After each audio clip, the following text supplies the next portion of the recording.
Welcome back, ladies and gentlemen. You're listening to The Deal with D and J. I'm co-host Jacob Prale. Actually, the only host today. DJ may be jumping in later, but for now, I got kind of our Jeff Passan, kind of our summer guy. He's going to be with us this summer, doing some baseball content with us. The Spinnaker Swiss Army knife himself, Drew McDonald, wearing the Joey Bat shirt. Drew, welcome to the show. We're really going to enjoy having you on and your insight all summer. And luckily, his name is Drew, so it's just D squared, I guess, for now. It's DJ podcast. I'm the DA, I guess. But yeah, thanks, Jacob, for the invite for this episode, man. Excited for the baseball season to start. Just look forward to a fun season ahead and insight to some great baseball topics. Can't wait to get started. I mean, last season, the Dodgers won it all, which feels very chalky. A lot of people not happy because they just spend the most money, and that's what feels like baseball is becoming, right? Hold on. This freaking glare. Okay, there we go. Which is what we feel like it's becoming. Other than that, though, I mean, there's still so much left out there. I mean, while it was Yankees, Dodgers, I mean, it's still an exciting time. I think baseball is slowly, I don't know if you feel this, but I'm certainly feeling like baseball is starting to move back up into like more people are wanting to go to games. Not so much like if your team is good or bad, but the experience of going to the ballpark has like been revitalized almost. Look at him. Look who it is. DJ, we literally just got started, jumped right into the fold, got the cast on the hand. We are absolutely loving it. We're ready to rock and roll here. The co-host, DJ, joining the show right now. We literally just started. We haven't done any picks, and he's gone. Thanks, DJ. And bye. No, he cannot hear you. DJ gives us a nice smoochy face into the camera. Nope, no audio. Nope. No audio. It's great TV. That's why we're a podcast. We can edit this out. He'll be right back. He wants us to keep going. While DJ's figuring out his audio issues, Drew, talk to me a little bit about, do you feel the similar changes before we jump into our picks and all that and breaking down each division? You feel like baseball's almost in a renaissance, almost like a revitalization in some way? I feel like there was a part where there was not a lot like stars to like watch for TV. Like that was very like personality ass was like hard to like watch him, but you see guys like Paul Skeens enter the frame, Jackson Holiday, Shohei Ohtani, stars, great buzz. Like that's also wild, like sports card, buying for baseball fans. That kind of just the influx of stars, Elder Cruz. We kind of found these pieces that fans can like watch. Like I don't like the race, but I also like to watch, Elder Cruz, like to watch, Corbin Burns, like find those stars that you like see yourself watching for the fun of it. It's kind of key to seeing, more people draw eyes to the product. I agree. I think baseball is very similar in hockey where they're starting to find their young stars and starting to like bolster them while not taking away from the main stars, right? Like, because you have the Trout, you have the Ohtani, right?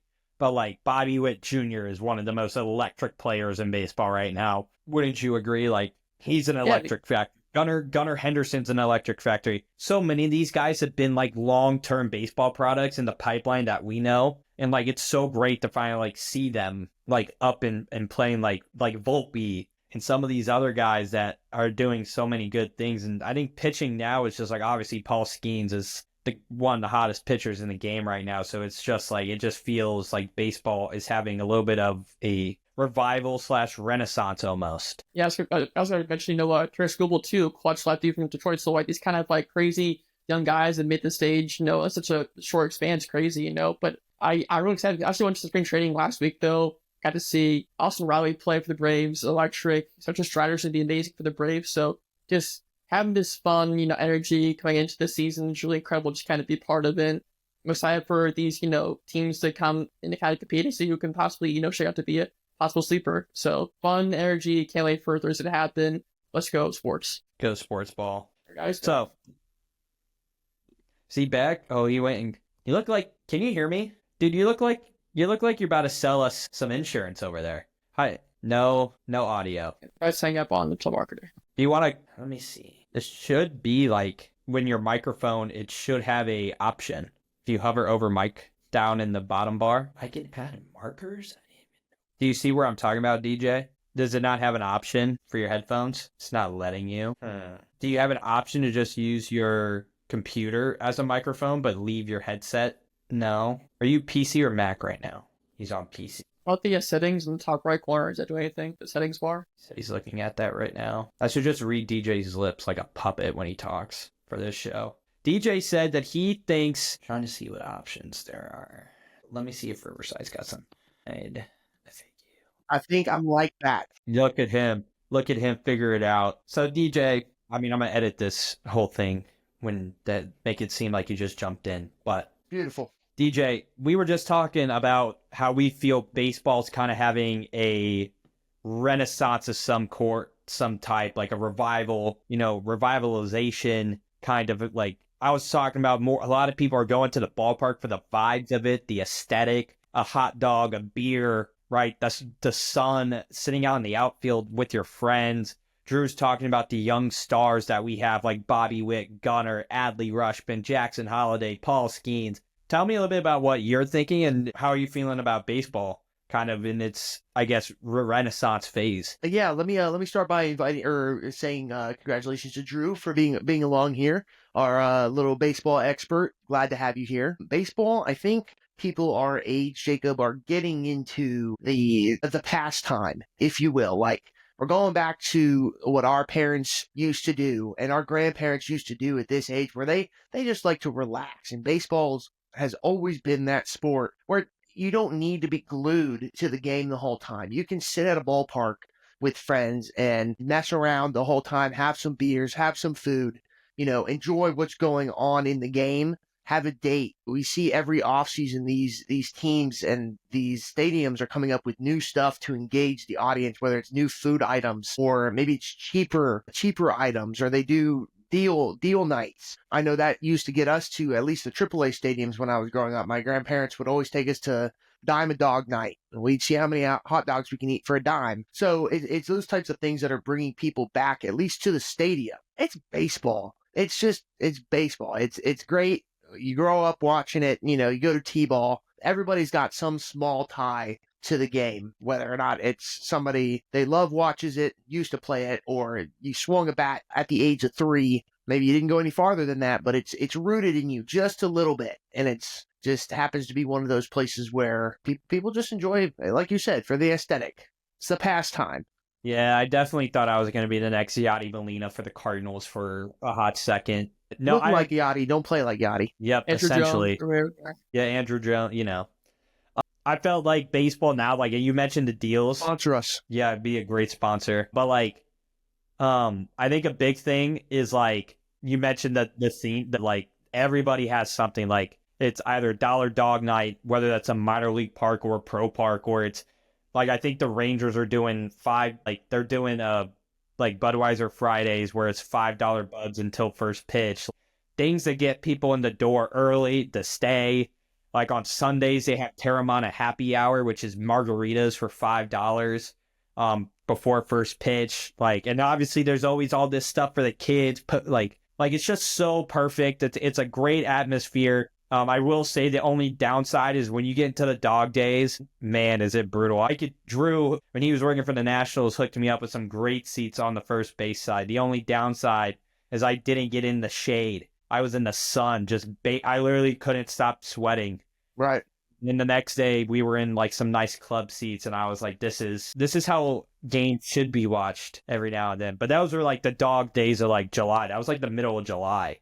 Yeah. But, I think I don't know, maybe Drew or maybe even Jacob for marketing purposes could speak onto it. I think what baseball like stadiums and teams could do would be like hosting nights for local either rec ball leagues or travel teams just to get them in the stadium. Maybe it doesn't even have to be free, but make the tickets $5 for them.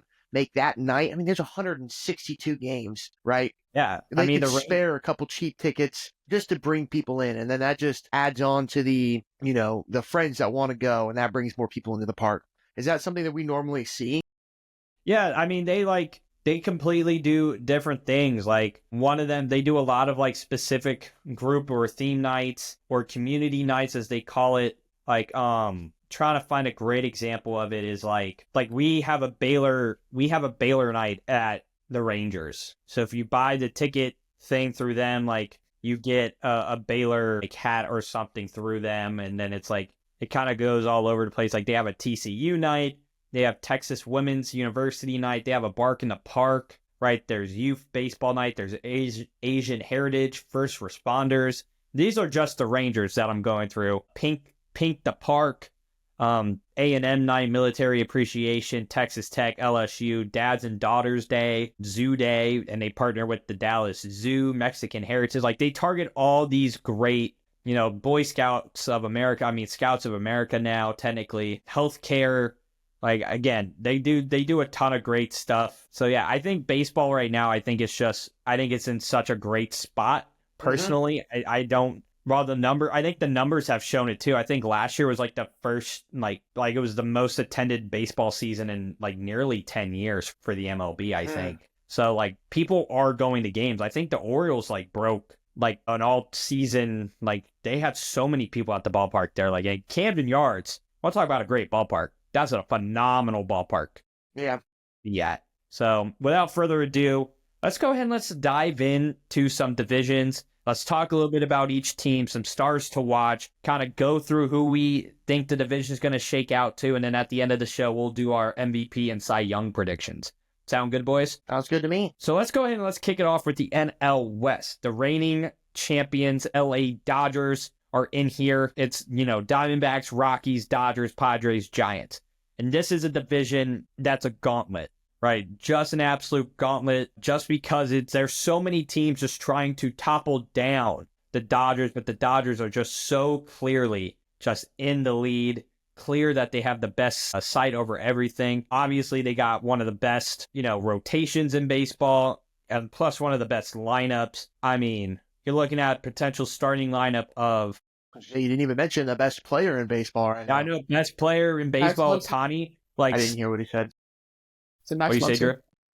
Max He said Max Muncy. Baylor guy, actually. I mean, your starting rotation is Yamamoto, Ohtani, potentially, if he comes back to pitch. If not, like, you're going to have, like, a couple other guys. Like, Kopech can come out and pitch a good amount of innings. Like, Kirby Yates can. Yeah, Blake Snell, Glasnow, and Sasaki. Not to mention they have Tanner Scott, Evan Phillips that can give you great stuff.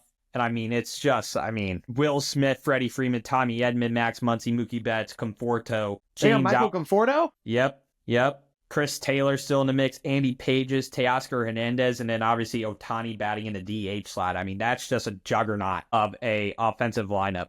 Drew, you got any guys that are underrated or in the pipeline potentially for the Dodgers that we should keep an eye out for, or give us your assessment? It's a very similar lineup to last year's squad. I mean, but having the arms with like you said, Ohtani, Yamamoto, Sasaki, and you're seeing also like much of the baseball as a brand.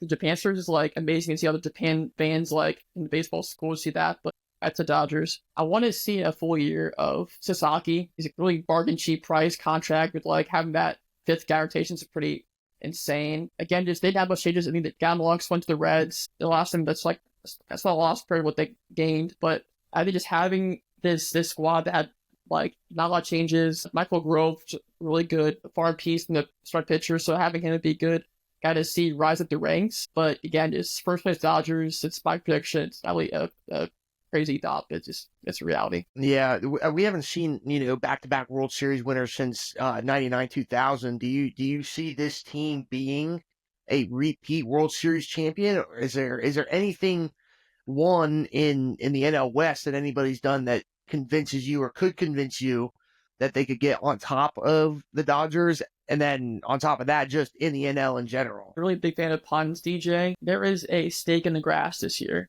There's a stake in the grass in Diamondbacks. They added Mr. Corbin Burns to their rotation. They got Corbin Burns, Zach Gallen, Braden Pfaadt, Joe Montgomery, and Ryan Nelson. That's a sick rotation for an NL West teams to be a sleeper, wildcard teams. I would say them. They lost Chris Walker, but they gained Josh Naylor for the first baseman. They're going to be a snaky team to kind of like, right behind the Dodgers. But remember when the Lakers got Steve Nash, Chris Paul, and Dwight Howard? They're going to be good, right? But did they translate to the court? Not exactly. Well, the Dodgers stay healthy this year. If they stay healthy, they'll definitely be a front line team for the playoffs. But if they get hurt, who knows? But I would say Dodgers 1, D-backs 2, and 3. Let's go, Goose. The Padres, third place. Yeah, I think kind of touching with DJ, I think the Dodgers are just too big of a juggernaut in terms of the NL West side of things. Like Drew mentioned the Diamondbacks, and we can kind of jump into them right now. I mean, Drew mentioned they have a great rotation in pitching, right? We talked about Zach Gallen, who had a little bit of a down year in comparison to what we thought coming from Gallen after a Cy Young. What we thought we could see from him being a Cy Young candidate the year before, thought he could be a winner. Corbin Burns going there is a great gift for them. Merrill Kelly's going to also just give you really solid, consistent innings. They have Eduardo Rodriguez, who, we know is a good fourth guy in the rotation. And they're expecting big things out of Brandon Pfaadt.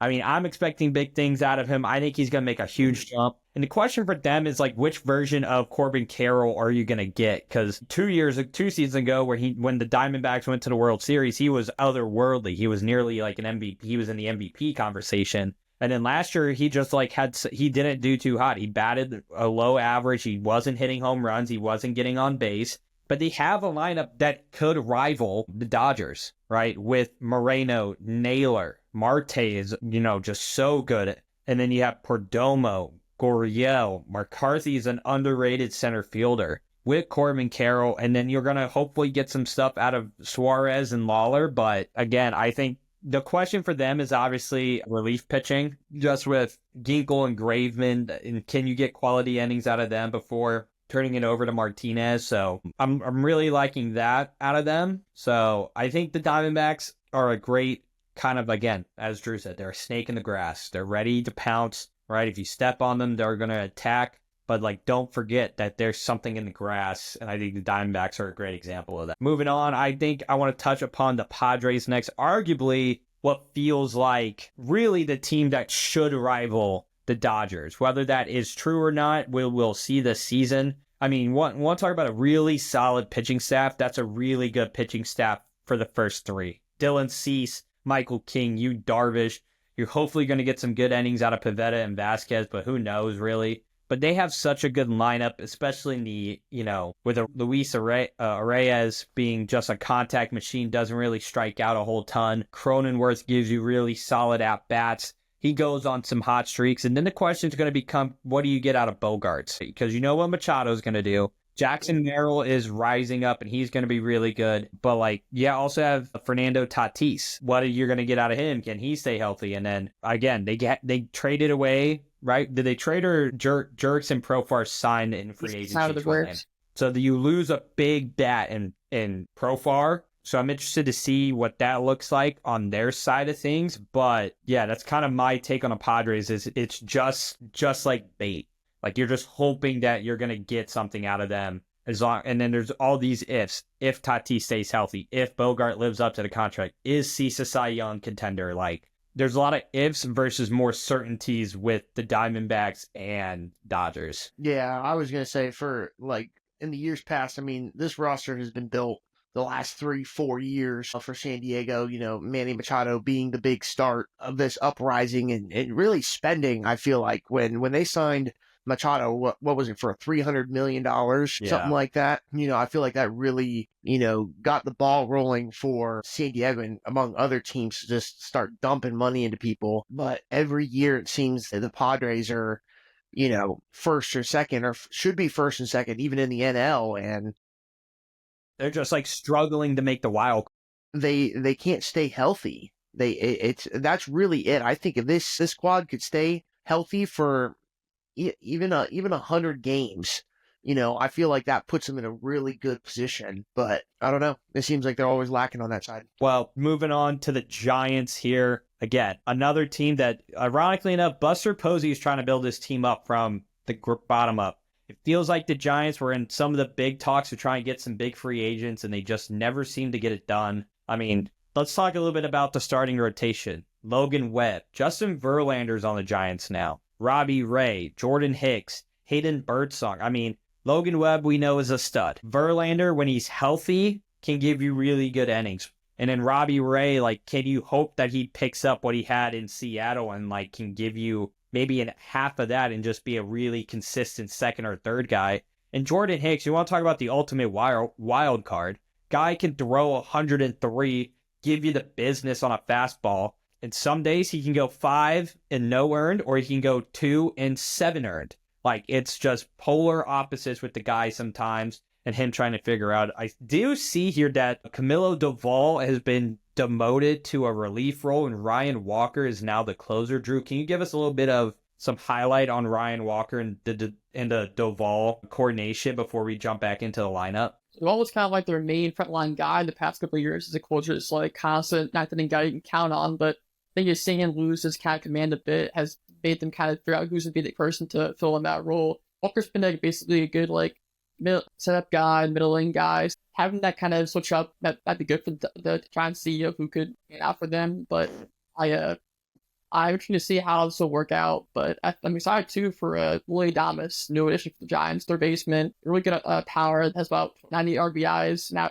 90 RBI potential. So having him play in a big ballpark like AT&T Park could be interesting. I think they're a couple years away from contending. It's he's gonna be great. And also looking forward to the Patrick Bailey catcher. So. I want to jump in and talk about Willie Adames. He's the highest paid player in Giants franchise history. I forget what that contract is, but it's about 7 years, $200 million, I believe. 200 and change. Patrick Bailey, I think, is going to be a really good catcher for them in a couple years. Lamont Wade is sneaky. Right. But, Chapman, again, you're going to have to live with like a 240 average and 30 bombs from him with a low on base percentage. You're not going to get the Matt Chapman out of Toronto. Jung-Hoo Lee is really, really good at just making contact on the ball. Yastrzemski, again, just the name brand itself always helps him. And Jair Encarnacion, I think, is also going to be able to give him some great stuff. Last but not least, before we dive into NL West picks, it is the lonely, sad Colorado Rockies. You want to talk about a team that has zero direction. This team has no direction. Currently on their depth chart, they have 3 closers. That's not great. God, you hope Chris Bryant can be something. Like, geez, right? Brenton Doyle, I think, is an exciting piece, but they just traded away Nolan Jones, who is a really young up-and-coming guy for them. You have Tagalia and Estrada. Man's really, really solid, but this pitching lineup is some of the worst I've seen in baseball. They just got no starting guy to really give you anything solid. The only guy they have is Jacob Tovar, shortstop, great guy. Yeah, I got 6-year deal, last year 6-year deal extension, so he's the only piece they have that's like fun to watch. But again, there's a really crappy NOS team. It's nothing to look fun about this year. DJ, anything for you? Just what's wrong with this team? Like, Drew, Dude, like what like not even in the sense of like what's wrong with their roster, but what's wrong with the organization? Are they just unwilling to spend money? They spent a good chunk on Chris Bryant to bring him over. They just lost, oh my gosh, outfielder. Nolan Jones. No, I'm not even talking about that one. The old guy. Charlie Blackmon. Charlie Blackmon, he was the face of Colorado. Like, I don't know what they have over there. Chris Bryant hasn't done anything worth notable over there, so they don't even have a face of their organization. It's like, what's wrong with them? With the same manager for like 10 years in Bud Black. I don't know why he still won the team, but he's still manager there. They're allergic to spending money. They're like the Bengals. They just don't want to do it. Like, they're just kind of in this rut. And like Colorado has a sick ballpark, is very hitter friendly because of the elevation, but yet like the starting lineup of Kyle Freeland, Yerman Marquez, Gomber, like Doliner, like these are just brutal. Like, I think Doliner is a young guy, but still. Chase Hollander, he's an exciting guy. Once they went to State Florida, one of those like SEC schools, like he's gonna be good a couple of years. Just like his team is no worse, Bill. It's Coors Lights. Yeah, he's a 23-year-old starting pitcher. He's gonna get shell shocked, right? And is Zach Veen moving up this year? Have you heard that name, Drew, at all? Zach Veen. Yes, he's a high prospect in there. Is he expecting a call up? Do you know have any information on? He's been assistant for a while, like 3 or 4 years, but I don't think he's an amazing prospect. He's a prospect, not great, not good. Sure, throw in the lineup, see what he does. Bat 210 for 180 games, like awesome. But I don't really see them being good in the next 5 years. I saw him in Double-A when he was with the Hartford Yard Goats, and it's just like you're just like hoping for some things. You can see the arm talent in the outfield. He has the pop in the bat, but he strikes out a ton. I think he's in AAA, but again, he's been in the system a while. How much more development can he really get before he's but he's, again, you're the Rockies. Like, if he isn't ready, but he's one of your best prospects, throw him up there. If he tanks, he tanks, and if he does great, he does great, right? Like, who cares, really? You don't really have a whole lot of other things going for you, so you might as well just give it a shot, right? So, I'm going to go ahead and give my NL West predictions. I think the Dodgers are going to take this division again. I'm kind of with Drew. I think the Diamondbacks are going to take the second spot. I just think they have better pitching than the Padres do. I think the Padres will take 3, Giants will get 4th, and then the Rockies limping behind in 5th. Go ahead, Drew. Okay. I guess you already gave yours. Yeah, you did. Technically. Just Dodgers, Diamondbacks, Padres, Giants, Rockies. Same as Jacob. Yeah, I'm gonna just I'm just gonna agree with you guys. I mean, I think second and third could flip flop. I'm gonna hope that the pitchers in the Padres lineup stay healthy. I think again that battle for the third spot is gonna be close. I'm really gonna see what they can get out of Yu Darvish this year. He's kind of the person in that starting lineup that I would circle. Because I think if he gives you some good games, I think that could be the difference between them making and missing that wild card spot. But for the meantime, I'll agree, or I'll just tag along with you guys and go Dodgers, Padres, Diamondbacks, Giants, Rockies. Do we want to jump AL to NL or just do NL and then AL? What are we feeling, boys? You're the host of this one today, Jacob. Well, we're going to go to the NL East, just the NL Beast, as people would like to call it. I mean, we're looking at 3 teams that are potential World Series contenders, right? Let's talk with the team that has won the division last year and was a World Series favorite. They're a World Series favorite again this year for good reason. It is the Philadelphia Phillies, the Fightins, as people like to say in the biz. I feel like I know a little bit about this team because I have no choice but to be involved with Philadelphia. Shout out, Kara. Love you. Sounds like a little bit of bias. Yeah, no, I mean, I'm wearing a Cardinal stuff, but also, like, can't... You kind of get indoctrinated into the Philly way at times. Want to talk about a starting 5 that's phenomenal pitching-wise? Zach Wheeler, Cy Young guy. Aaron Nola, he's been really solid as a number 2 these last couple years after his breakout postseason performance, right? You have Ranger Suarez, where he was super hot to start the year, kind of fell off towards the end. Jesus Luzardo can give you some really good innings. He kind of had a revitalization with the Mets, I believe. Marlins, my bad, with the Marlins. I was getting Sean Manaea mixed up. I mean, Christopher Sanchez has a chance to really get up there. And he also got Painter sitting in the system, too. And Painter, I think, if he does good in AAA and dominates, Sanchez or Luzardo better keep an eye out because they may get booted to the bullpen. And Luzardo, he is known for getting dinged up. Going to the relief side of things, I mean, Tejan Walker's in there. Jose Alvarado is one of the best setup guys in baseball. And then you're going to get Jordan Romano or Matt Strahm to be your closer. I think that's really good stuff. And I mean, we're looking at also one of the legit best lineups in baseball. Real Muto, Harper, Stott, Bohm, Turner.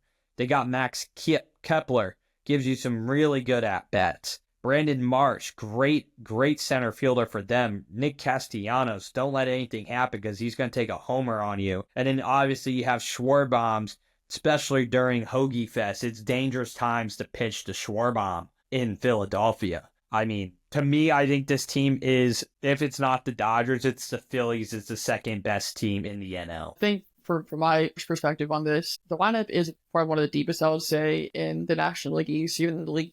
You could argue. If also healthy is the question, Trent Turner, he's good in spurts, but when he's on, he's on. But I really want to address the bullpen. I don't think they're as good as advertised, in my opinion. Romano is a rental from the Blue Jays. I do like the Orion Kerkering. He's a really solid middle inning guy for them. Lockdown dude.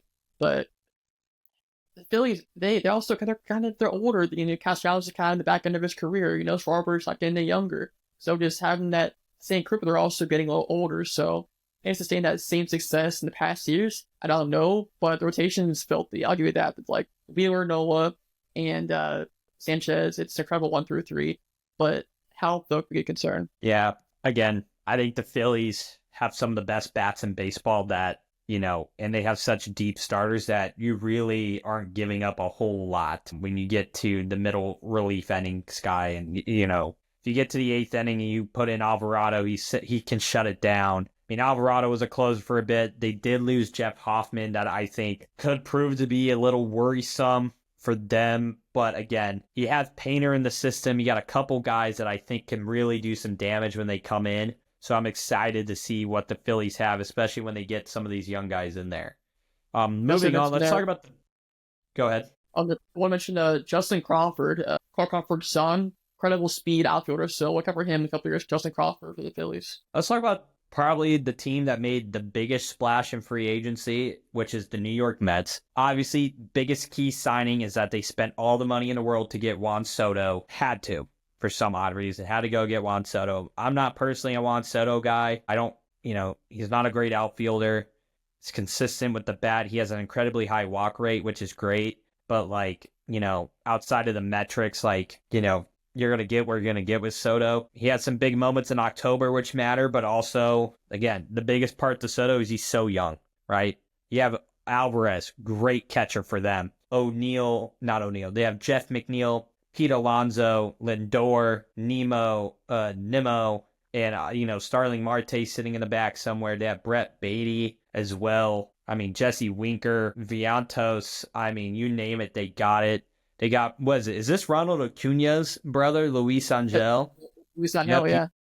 He's in here as a backup shortstop for them. So, the Mets have what it takes. The question is the pitching going to be enough, right? You have Kodai Senga, who is solid. He's not great, but he's not terrible, right? You have Montas and Manea, which you hope you get. If you get a good season out of both of them, you can get some really good stuff. Clay Holmes, again, I think that's a sneaky pitcher for them. I think he has some real juice to him. They have Taylor McGill, right? Not super sexy names, but they're also they're going to be really good pitchers. Not aces, but they're going to be really good pitchers. And then, if you go to the bullpen, you're going to get the business. Ryan Stanek, AJ Minter, Reed Garrett, and then you got to go against Edwin Diaz and the trumpets. Talk to me a little bit about this Mets lineup and tell me if you're not seeing what I'm seeing. But I'm worried about the starting 5 more so than I am about the bats. So they lost Reno to the Sacramento A's this year. It was a tough loss for them. So you have Montas, who's hurt right now, Naya, who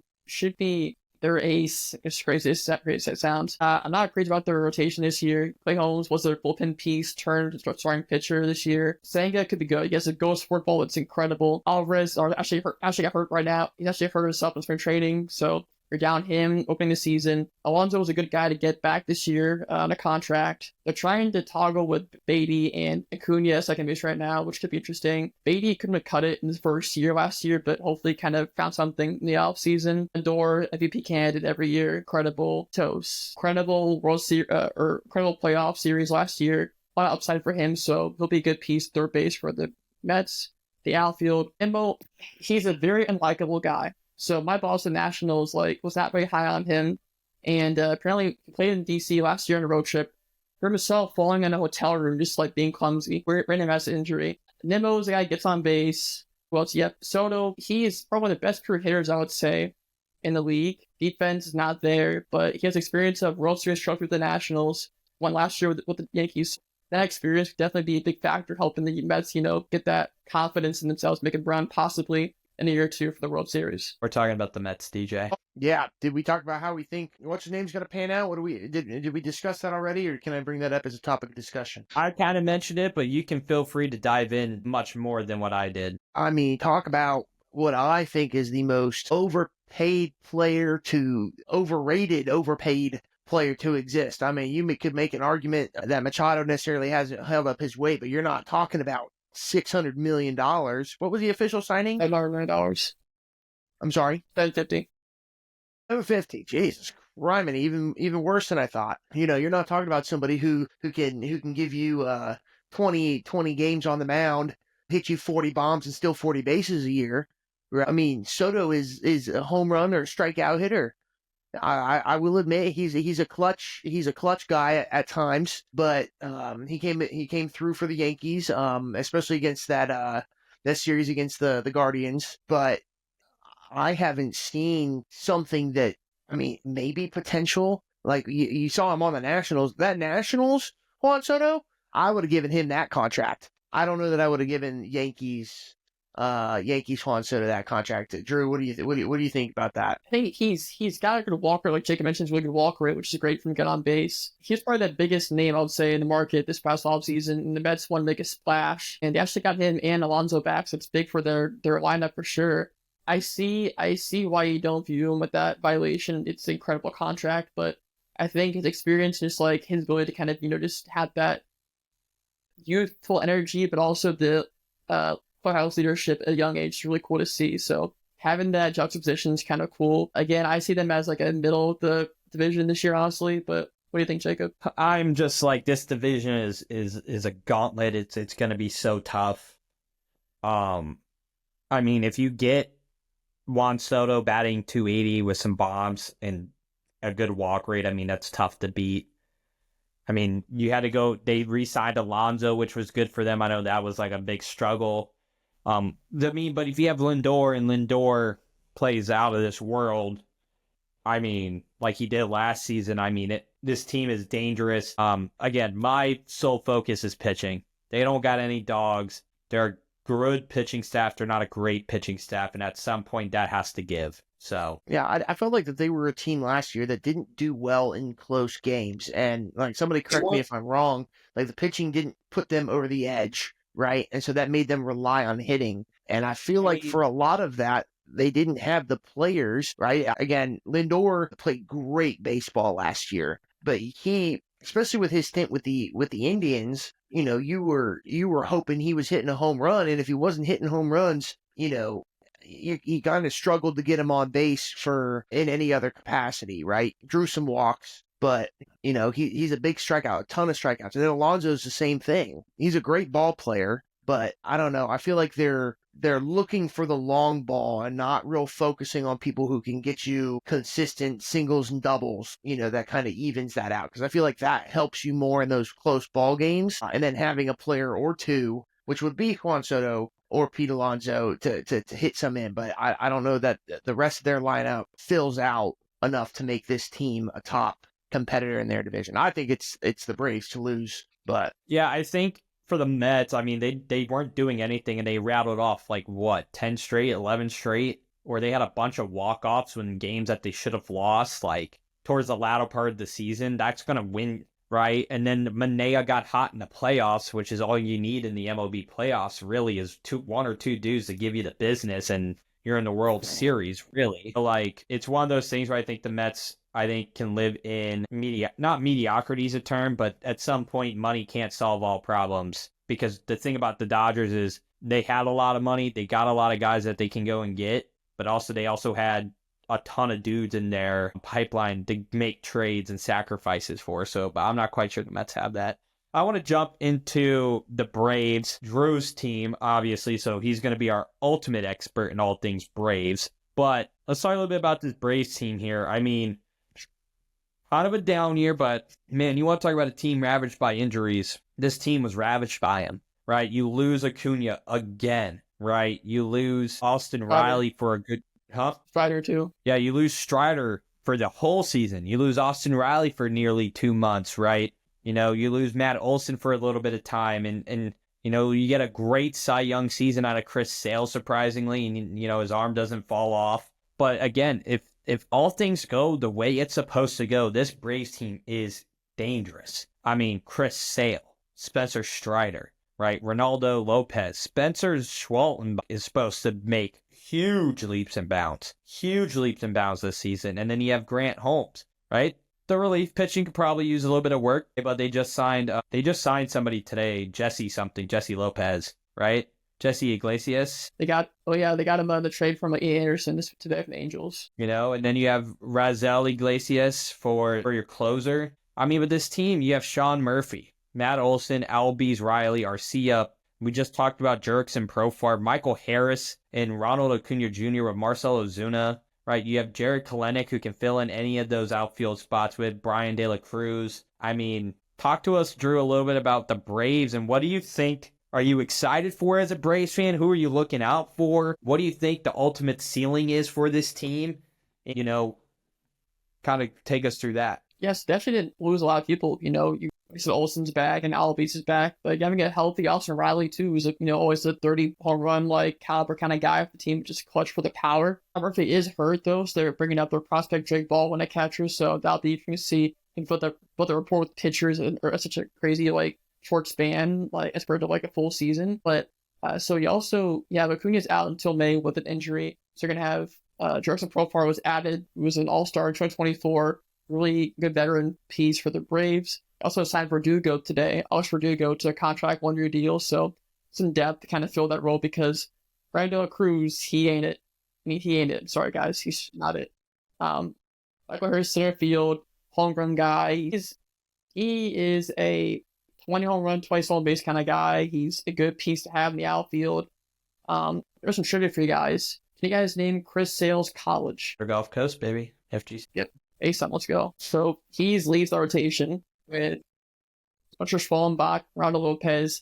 This team has pieces still in their lineup. It's a very veteran team that has they've had a tradition of 5 different titles in the past 6 years. So the kind of consistency is it's viral, So having that same core together is really great. And you did lose AJ Minter to the mismatch, which is tough. It's really good lefty piece in the bullpen. But Iglesias has been clutch, so I'm hoping they're going to make the jump this year to go to the NLCS. That's kind of my prediction for them, honestly. But I have them at number 1 in my NL East predictions. Very nice. Moving on out of the Braves, let's talk about the Nationals. I think one of the best up-and-coming teams in baseball. Not saying they're going to win anything, but when you look at them on paper, they're given very, what's the word I'm looking for? Kind of Orioles-esque is kind of the word I'm thinking of. Because they got a lot of young pieces, they got some really exciting guys, and now the question is, can it all come together, right? So, we're talking with the pitching staff. Mackenzie Gore is supposed to take again, the guy who's supposed to make it leaps and bounds, right? Jake Irvin he's a really good pitcher, too. He's a guy that if things get close, he can give you some innings. Trevor Williams isn't bad. Soroka isn't terrible, right? I'm worried a little bit about the relief pitching, but who isn't, right? And Kyle Finnegan was one of the best closers in baseball last year when given the opportunity. And now you're looking at this team and with the way that it's going, Kyber Ruiz, great catcher. The numbers don't jump off the page per se, but Kyber Ruiz is very, very solid.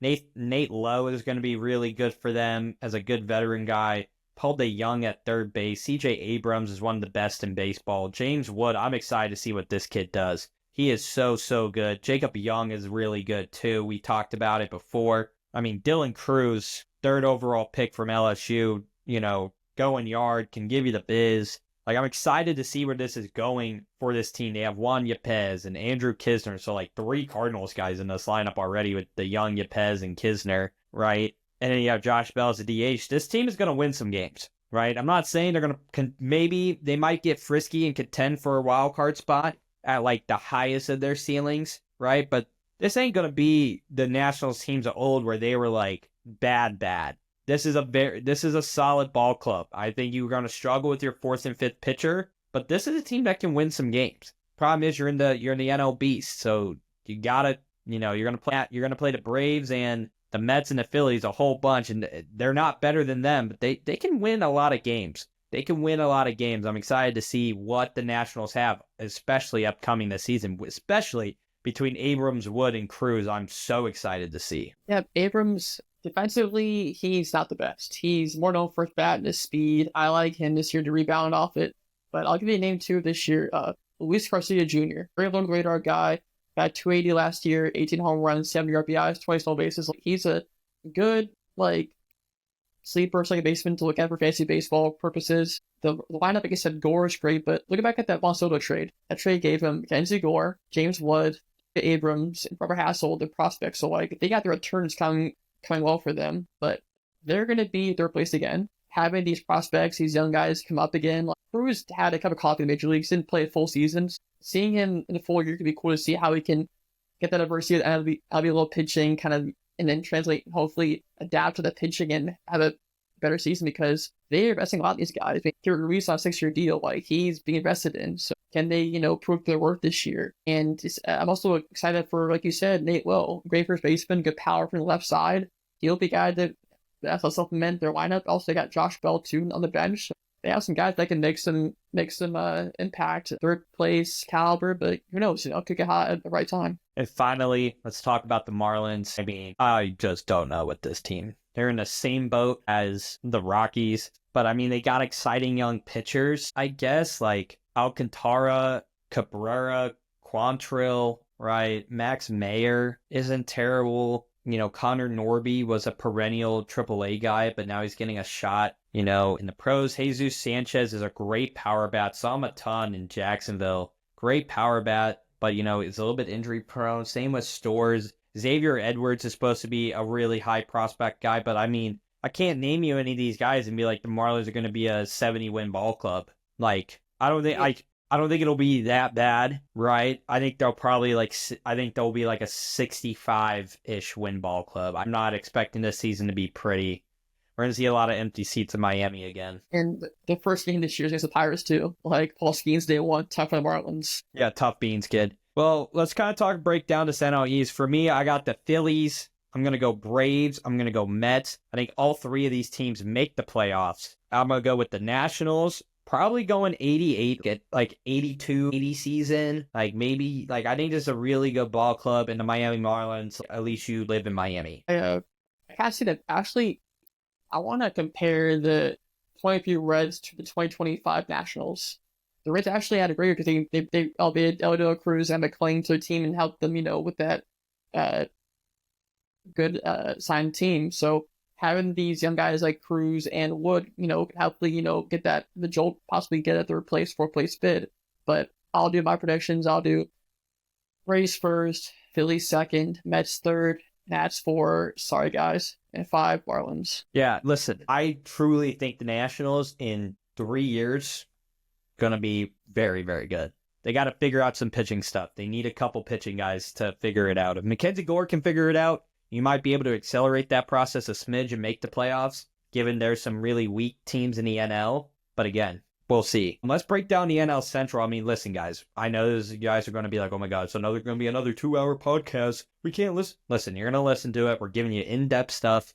Try to be quick, but there's a lot of teams in the MLB that we got to talk to. Let's go to the NL Central. Let's talk about the Brewers, who won the division last year. They got, obviously first year without Corbin Burns, but this is a team, again, that has done it the right way, has brought up the guys the right way, has really done some great stuff. And I mean, they have a really solid pitching staff. I mean, it's Freddie Peralta, Woodruff when he comes back. Really solid pitching staff. It's Freddie Peralta, Brandon Woodruff, Nestor Cortez, Savali, Myers, Trevor McGill's in there on the relief side of things. I mean, where did Devin Williams go? Is he a Yankee now, Yankees. Right? Yep. Yeah. So, I mean, you lose that, which I never understood why you would give up a guy like Devin Williams. But here's the thing, though. You have, again, one of the best, not one of the best lineups in baseball, but in the NL Central, much better than a lot of other freaking teams. I mean, you're looking at Rhys Hoskins, if he can stay healthy. William Contreras is going to be the best catcher in baseball, argue with a wall.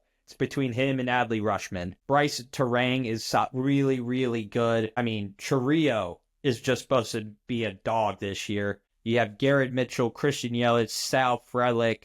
Like, you have all these pieces that can work really well for you. And yeah, I think and the thing is, the NL Central is just so weak in comparison to what we talked about, the NL Beast and the NL East. It's the NL Central is, you can chalk this division up between any team can really win it because they are it's so bad. It's either Milwaukee by like 15 games or it's a dogfight because everybody's fighting to try and get to 90 games first. I like Churiot. He's a really great franchise piece for them. Terang is a really great guy. Good combination of power and speed. I also want to give a shout out to Joel Payamps. Solid 7-man for the Brewers. He's legendary. They've always been a front of the division team, the Brewers, but Pat Murphy's been a great manager for them the past couple years since Council left for Chicago. They're my top 2 team. I'd say they're a top 2 team in my predictions for the division. Well, let's go ahead and let's move on to, I guess, what's probably the hottest team, what feels like in this NL Central, kind of a sneaky team that people are loving, is the Pittsburgh Pirates, right? We know who they got. They got one of the best pitchers in all of baseball already in Paul Skeens. This guy, I mean, he's a top 3 pitcher already. He's going to, have another, like a full season, not this crazy bit where they wanted to get an extra year on his contract type thing, right? Paul Skeens is, again, he's so good, so talented. Jared Jones is also really, really good for them too, right? Mitch Keller is going to give you some good innings. I mean, but then the wheels start falling off with Haney and Fulter. Are you going to get a good season out of David Bedard, right? But, you have a really, really weak relief. And then you're looking at the lineup and it's just a lot of what ifs. Like, what if Joey Bart actually freaking pans out, right? With not Joey Bart, I'm mixing him up with Henry Davis, the catcher out of Louisville that was drafted 8 years ago, right? But can Joey Bart be solid? Brian Hayes, can he stay healthy and give you good stuff? Kinner Falefa, Tommy Pham, O'Neal Cruz. Can O'Neal Cruz, to me, can he make the big jump, right? I'm sick and tired of this whole, O'Neal Cruz is really good. I need to see it. He has not hit well. He's not hit well. He's not, fielded tremendously well, right? And all these different things. So I'm really interested to see what happens with O'Neal Cruz, but I just don't see it with him yet. He has all the tools, but it's like having a Corvette with no engine in it. It's not going to drive. Brian Reynolds is really solid, always has been. And then how many more years are you going to milk out of Andrew McCutchen in one of the best ballparks in baseball? So, the Pirates, they're actually going to have Cruz play center this year. So, Reynolds in left, Cruz in center field, and McCutchen in right field. Cruz, he has that range of that big-bodied infielder who could possibly make transition to center field. I hope that's true. But again, they haven't invested in the team. They have schemes with attractions. It's these, leading them guys like Jake Stewart's in the team. Joey Bart, just don't have enough guys to supplement Skeens' sex appeal, basically. His Spinnaker is incredible to watch, but just the big one-trick pony, So it's very similar to Ellie De La Cruz, who we'll jump into here, where it's it's a sexy car, but it actually has no engine to it. It's just for show. Yeah, we'll get to later, but he was so scorching hot when he first got into the scene. And Cruz, yes, but he's been injured so much. But it's hard to see Bob Nutting not invest more in his team because they could be, this division, like I said, it's not very competitive. It's anyone can win this division a given day. So just having that owner's inability to invest his team is frustrating. Agreed. I mean, this team has a lot of room to grow, but you got to spend the money. And the problem is you have Paul Skeens, one of the best pitchers in baseball, and they're not going to pay him.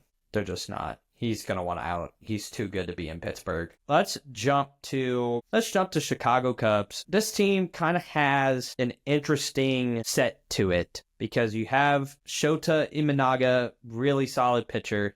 You're hoping for a big year out of Justin Steele, but it hasn't really shown in spring training. You have James Italian, who's a really solid guy.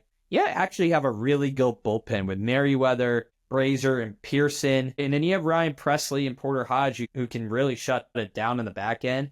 But you have a lot of young guys in here that really need to take big steps up this year. Nico Horner has been really, really good, but can he make the big jump, right?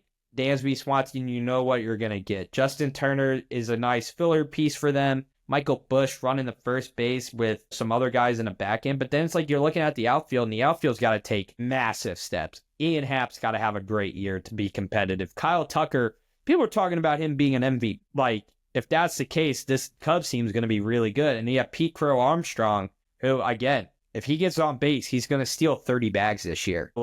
Exciting stuff in Chicago. But you have a pitching staff that worries me a ton with a decent relief piece. But what is the ceiling for the Cubs is the playoffs, but how deep do they go? I don't know. But again, the NL Central is so weak.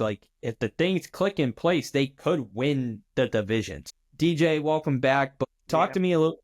I don't know what happened. The computer might have crashed, but talk to me a little bit about, did you catch all the things about the Cubs? I caught all about the Cubs. Sorry for my in and out. I am still on the job, but listen, first off, we appreciate any time you're on. We love having you on. Talk to me a little bit about the Cubs so I can give Drew some oxygen, get him on the O2 on the bike. They just seem like one of those middle of the road teams, but they are subject to how competitive their division is going to be. I can see them making the leap to a playoff team if their division performs under what, I don't want to say under expectations, because I don't necessarily have an expectation for this division, right? You have a bunch of teams uh, that that are on just different levels, and I don't know how to read much more one than the other. You were just talking about the Pirates, right? I think it's crazy. You think they're not going to pay Paul Skeens, as he is the vitalization of this organization right now, and they're weaning on to whatever they have left of Andrew McCutchen.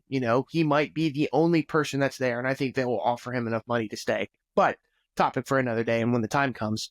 But this Cubs team, I mean, what could have been just a few years ago, they had one heck of a squad, and I feel like they've been struggling to retrieve that same energy that they had, and they're just not making the progress that I thought they were going to. And so I know that I'm just kind of running around in circles here. If the Brewers come in and they exceed expectations, or they even hit expectations, I think I'm expecting them to be at the top of their division. If they hit under par, I think the Cubs are good enough to be right there in the mix. But I could also see a couple injuries happening within this roster that just kind of has this trickle effect where they're going to fall into that category of, if we were healthy, we would have made it. And this really just seems like a one-team playoff division for me. So I'm kind of beating around the bush and saying the same thing, the same mundane thing, that they're just an average team when I look at them. Yeah, let's jump into the Cincinnati Reds here. Drew, worked for them for a year, but this is a team, again, that is a team that is very much in the case of like the Washington Nationals, where in that Baltimore Orioles territory of like, they're young, you got to give some guys some extra years, and can they make the steps and leaps and bounds that we think they're going to do? And, Hunter Green, can he take a next step to be, I'm not going to say a Cy Young guy, but can he be, maybe in that conversation in July and have some really good, stretches and some really good pitching? You have Nick Martinez, Nick Lodo, and Brady Singer and Andrew Abbott to finish out the rotation. So by no means a terrible 5. But you got to expect Hunter Green has to have a sub-3. He's got to throw a ton of strikes. And the question is, are you going to get that this year? And I don't know if he's going to have that, right? Relief pitching-wise, it's not terrible. It's not great. And then Alexis Diaz is a really good closer. You look at the starting lineup, and you're looking at guys that should, they have the pieces to be good, right? With Stevenson, Christian Encarnacion Strand, Matt McClain. Right, we expect big things out of Matty Bats. Ellie De La Cruz, Austin Hayes, TJ Friedl, Jake Fraley, and then Yamir Candelario. And then you have Spencer Steer still kind of like in the mix to really help shake things out too. But I'm just not sure where this Reds team goes, because I'm not I don't see Ellie De La Cruz into Bobby Witt, Gunnar Henderson territory of stardom. I don't see him there yet. I don't think the bat's there yet. I think the speed's there. Fielding still needs a decent amount of work, but the bat's not there yet because we expect all this power, and he's just pop flying everywhere. Gavin Lux is a great pickup for them. Matty Bats, I think, he's going to take the next leap. I think you're looking at 30 bombs. Probably going to bat close to 300, I think, and 30 bombs, tons of ribbies. I think he's going to be really, really good for the Reds. Encarnacion Strand just hits tanks, but the problem is it's either tanks or strikeouts. And then you just have a lot of really good complementary pieces, but they're not in the same way that you want them to be. Austin Hayes is a good left fielder, but again, you're looking at a guy who's a perennial 260 guy. Fraley and Friedl on the same boat, and Candelario, who knows what you're going to get with this guy. So I'm interested to see what becomes of the Reds. I'll let you boys talk about the Reds before I get on my soapbox about the Cardinals, which is the last team we need to talk about. All right, Drew. So with the Red Legs, no, they are not mid, Jacob. It's probably they're not the mid team, but they had a high bar they set for themselves in 2023 season. 2024 was not the same vibe. They lost David Bell this past offseason as manager. They got Icona back as manager, so kind of that better leadership can be good for them. Hunter Green, he signed to a 6-year deal in 2023, so he's trying to prove his worth still on that contract. I'm excited for him to take steps forward. And Lodolo, the TCU guy, for you, Jacob. Yeah. Stevenson, he's a good, serviceable catcher who could definitely take steps forward. They also got the Trevino, a backups depth piece for their backstop there. as Joshua Strand. I'm not high on him, honestly. I see him as this, 230 guy, 25 bombs, 10 strikeouts. Matt McClain, though, aka Matty McBangs, he's going to be great for the Reds. He's a UCLA guy. He's probably one of the best pure hitters, I would say, on the team. He had a great 2023 season before he got injured. First up at Ellie, we know his speed. His swing and miss, though, was pretty egregious. So if we could have a nice bounce back here for him with, 25 bombs, 50 stolen bases, that's kind of I see his ceiling at right now, honestly. And with the Lux, that's a good piece to have for their infield. You also have Candelario to kind of fill the corner infield spots. Friedel, he's more of like a defense first guy, good bunter, great at the small things in baseball. This team has the bones, and I think having that Francona leadership and this team could be big for them. He was 1 year out of baseball. Francona came back to coach his team. He's a former Red himself. They're my pick for the sneaky NL Central first place team. That's my hot take. That's my red leg take. That is my Red Legs first place. Book it. First place. I think that's a bold take. I look at a team like the Reds, and I don't know where they find their consistency. I like the opportunity with the Reds. They've definitely got some young players, like you mentioned. Can you rely? Do you think Ellie grew up enough in this offseason to be consistent enough to get this team riled up and, not strike out like he has been last year? Like you said, the 2023 bar, they got hot. So what period did they get really hot in there? Was it in the beginning? So it was like mid-season, like smack in the middle, and then it felt like they fell off the face of the earth. Baseball's hard for me to keep up throughout the whole entire year. But like I remember when they were hot, and then I remember when they fell off. I was like, where did they go? I believe the talk going into the 24 season was they had high expectations. And I don't personally seems like a high expectation or a high bar or a high bet, I should say. I hope you cash in. As a guy, I hope you cash in. I hope that they're one top of their division, but I really feel like I see them being a third place team. Really, I could see them make the leap up to second, but again, that just falls within the dominoes of how competitive is your division this year. But yeah, I like the upside. I like the young talent. Austin Hayes, I thought was a great pickup over there I believe he came from the Orioles, correct? Or did he come from Blue Jays? Yeah. Phillies. They traded him. He came from the Phillies.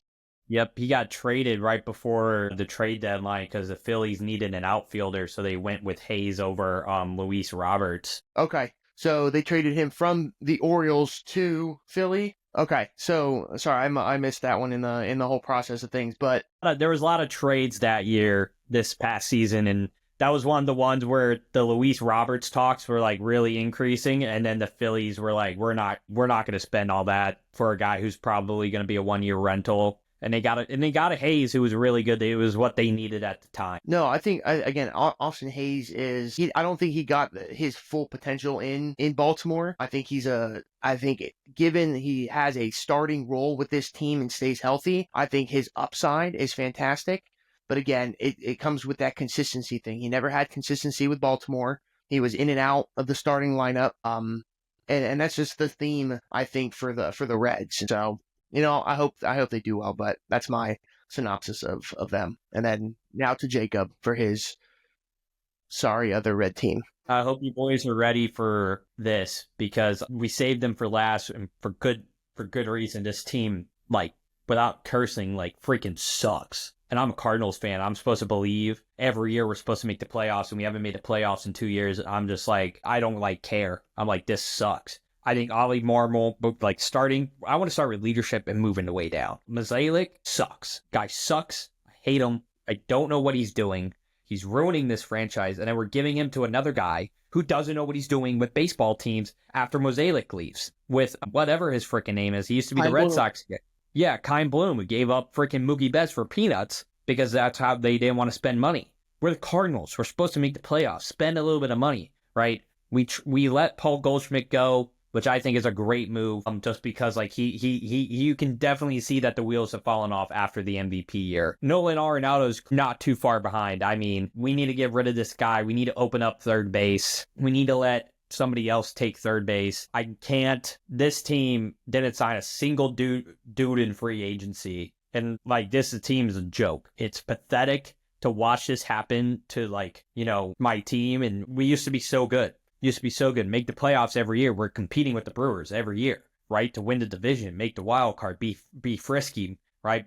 Be a hard out, right? But we haven't done anything since Pujols and Molina. At this point, I want Molina to come back and manage the team because Marmol sucks. This guy doesn't know what he's doing. I hate every move he does. Mozeliak, bum. And luckily for them, they have one of the best ballparks in baseball, one of the best settings, best fans of baseball, and it's a hill I'm willing to die on that we're the best fans in baseball. And it's just like one of those things where it's like, I don't understand where the team is going.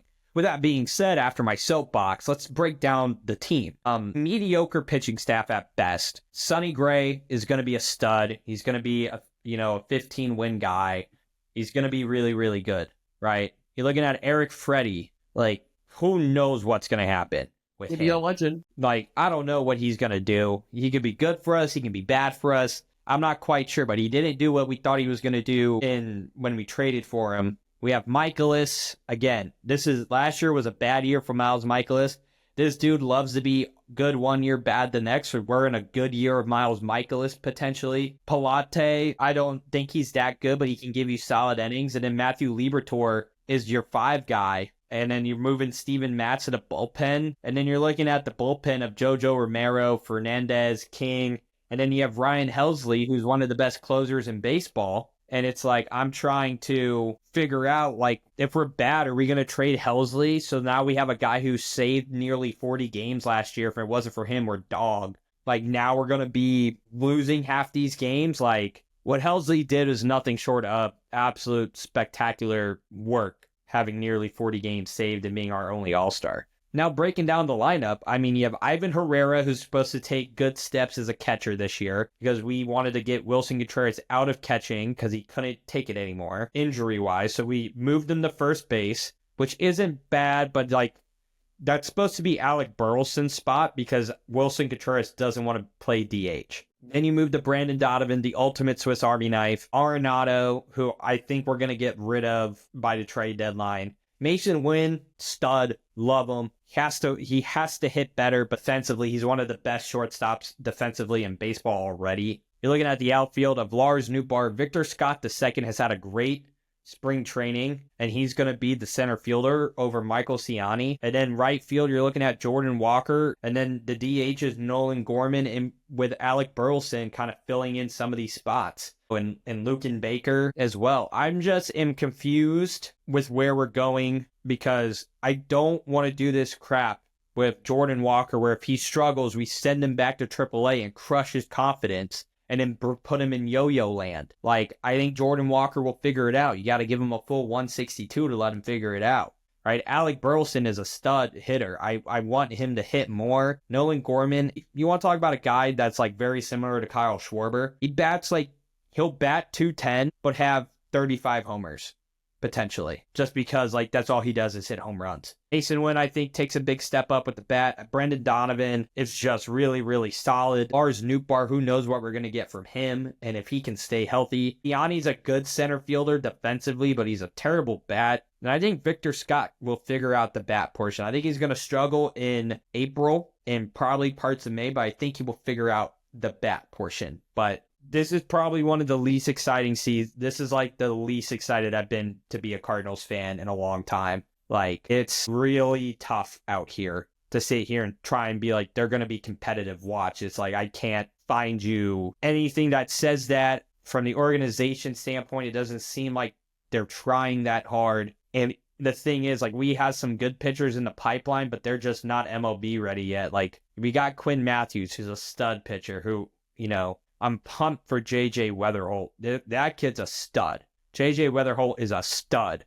But the problem is he's not going to get the call-up anytime soon. So, like, we're not going to see Weatherholt this season unless he does, like, a Jackson Holiday level run. And we just also have to get rid of Arenado because we have to open up third base. We just have to open it up because Weatherholt's going to be a second baseman. And so that means we need to move Donovan to third or something like that. So, or Burleson to third. Like, I don't know, but Arenado needs to be gone. I loved him. He was great for the Cardinals when we had him, but the ship has sailed for Nolan. It's tough, it's Mo's last year as DM, and like to punt with this with no moves is tough to see for the Cardinal way, they say. It's tough, but I do like to see Tink Hence though as probably like a pitcher will see him progress with the system. And sure, it's a good first baseman, cool, but like I do like Victor Scott second, good future piece for the Cardinals center field, but they just punted. They didn't do anything like to help themselves this year. It's tough. It's tough to shake, Jacob. I don't know. I'm with you, Jacob. I don't know where this team is going to be going, the direction that they're going to be headed. They've definitely got moves that they have to make. Hashtag Arenado back to Colorado, but I don't really have enough on this team. I don't know. It seems very old. It's a very outdated team from what it feels like outside of their middle infield. But they got to bring some people up through the system, get some prospects. They got to find something. So yeah, I'm not excited for this team. I really don't have an expectation. Again, division pending, they could find themselves in the middle of this race, but I don't expect them to be close. That's not my expectation. With that being said, the way I see the standings shaking out, because I'll crash out on the Cardinals, but I think the Brewers are going to go back-to-back. I think they're going to win the division. I really like the Reds to be the second team. I just think they have a little bit more pieces than Chicago does. I think Chicago gets third. I think Pittsburgh gets fourth. They just don't have enough bats over in Pittsburgh, and pitching can only help you out for so long. Paul Skeens can't win 162 games himself. And then I unfortunately have the Cardinals in last place because, like, outside of Sonny Gray, we don't have a good pitching staff. The bullpen's going to be okay. And I've just seen too many times that the hitting in the offense goes down the drain and we go multiple games without scoring over 2 runs. And that's just not a way to win baseball games. So I hate to pick my Cardinals in last place, but that's just the unfortunate reality that we're in. All right, Drew. I'll do the Redlegs first place. I will do the Brewers second place. I will do the Cubs third place, Cardinals fourth place, and the Buccos in fifth. Raise it. Way to throw me a bone there, Drew. Jacob, what did you say that their major off-season moves were? I may have missed that. Did they make major for the Cardinals? Oh, we didn't make any. We made 0. Go see how. So, we didn't sign a single free agent in free agency. So, like with that, they finished second in their division last year. Like, you picked them last, but what's keeping you from moving them up or having another year like last year? Like, what's keeping you from getting there? Is it we haven't talked about anything that any other team has done that's been so special to make me feel like they need to be kicked down to last. I think for me, it's the lack of free agency moves makes me not happy, because here's how the season's going to go. We're going to start terrible. We're going to get hot in July, be terrible in August, miss the playoffs again. And granted, we will probably finish second or third, but if it's not the playoffs, I don't care where we finish in the division, personally. Granted, that's maybe me being a selfish Cardinals fan, but I feel like a healthy expectation for everybody in their fan base is, if you make the playoffs, that's a success of a season, unless you're the Dodgers, right? I feel like it's a fair expectation to have, but we made no offseason moves. The pitching staff did not improve. Sonny Gray is good, but Sonny Gray is old. The pitching staff is old. If Sonny Gray goes down with an injury, we're cooked, because Eric Freddie, I don't think is going to figure it out. Liberatore has proven that he's not the stud that we traded for. And the thing is, you're looking at the lineup, and you're just where's the runs going to come from, right? You're looking at a lineup that potentially could all be batting sub 250. Drew, when I came to the Nationals, the whole lineup was batting nearly sub 250. This team was terrible. We're throwing Lance freaking Lynn out on the freaking mound. He got smacked. And he gets smacked for 11 runs. You know what I'm saying? To me, I just don't see improvement. And then you look at Pittsburgh, they're going to have a full year of Paul Skeens. That's going to win you at least 20, 30 games, right? Whatever his number ends up being fully, right? They have a decent to go win some games, right? I think Cincinnati's going to take a really big step up this year, just because I think the hitting is going to get figured out with Cincinnati. And then Chicago is one of the biggest what-if teams, because if Kyle Tucker is a true MVP candidate, I mean, if you have an MVP candidate, that's going to get you to third or second place, right? If you're looking at Kyle Tucker batting 330 bombs and a couple stolen bases with an incredible right field talent, what do you see? And I don't say it like they're going to get blown out of the division. I think this is going to be a tight race. But what does that mean? It's a weak division. A tight race means we're going to be 70? We might have a losing record and make the playoffs and win the division. you know? So that's where my last place mindset is that we're all going to be so close together that we're going to be in last place, but we're going to lose the division by 3 games. Does that make sense a little bit more? It's more, that's where my mind's going. I'm not thinking of Colorado where we're going to be blown out by 30 games. Yeah, no, I like that little bit of insight. I'm just gonna keep the Brewers at the top of the division. I like the Reds to move up to second. I like a couple of their offseason moves. I'm gonna be glass half full with, the pickup of Austin Hayes and a couple other pieces. And like last and second place in this division was separated by 7 games. So, and also, I want to jump in one more time with the Cardinals. Ryan Helsley is not going to go save 40 games again. That's just not possible. So you got to think you're going to lose some of those games that he saved. And again, like you just said, they're what? Between second and last place was a 7-game slide. Yeah. So, like I said, I'll go with the Brewers, followed by the Reds. I'm going to move the Cardinals into third. Until, again, with a division that's this close, it's like, and no huge things or huge signings from most of these teams have been made. Like, I don't think shoving them to the bottom is an accurate depiction. But maybe they fall, they lose a few games. I mean, they tied with the Cubs last year. So I'll move them down to third. I'll go the Reds. I'm sorry. I'll go the Cubs fourth and Pirates fifth. I think it will be my touches. I'm also the most negative person about the Cardinals every year. Like, if my mindset is we're going to finish in last and we finish anything but last, that's going to do wonders for my mental state as a Cardinals fan. So that has been the NL. I marked just so we know, because I'm going to break it up into 2 podcasts. NL preview, AL. Here we go. New intro. Bing. Welcome back. Hopefully you were listening to the NL preview. Long one, but insightful. We're diving into the AL now. I can just see that DJ's like, oh boy, here we go. Got to lock in. It's going to be a long one. But listen, we're ready. We're rocking and rolling. A lot of games to cover, a lot of teams to cover, like we've been saying. Let's start in the AL East, where the World Series runner-up New York Yankees are. This division, first off, I think this is an exciting division in baseball. I think it always is, but you got 3 teams in here that are going to be really competitive and 2 teams that are going to be interesting given where their franchises are in and of itself. So let's jump into the Yankees here. You lose. I mean, these guys were like, we lost Juan Soto, where we're just going to make every move that we possibly can. Signed Max Fried out of free agency, traded for Devin Williams, signed Paul Goldschmidt, right? Then they got Bellinger. And then you're looking at this team like, oh my God, this is insane. Not to mention they still kept Jazz Chisholm. And now you're looking at this like, oh my God, this team lost one player and we're like, we're just going to go bananas with the money that we're not going to give them. Looking at the pitching staff, Max Fried, Carlos Rodon, Clark Schmidt, Marcus Stroman, right? Carlos Carrasco. Unfortunately, you lost Garrett Cole for the year with a elbow injury. So like, did he have to get Tommy John? Did he need Tommy John? Do we know, yeah. Drew? Yeah. Yep. So, like, you lose Garrett Cole for the whole year. That's tough.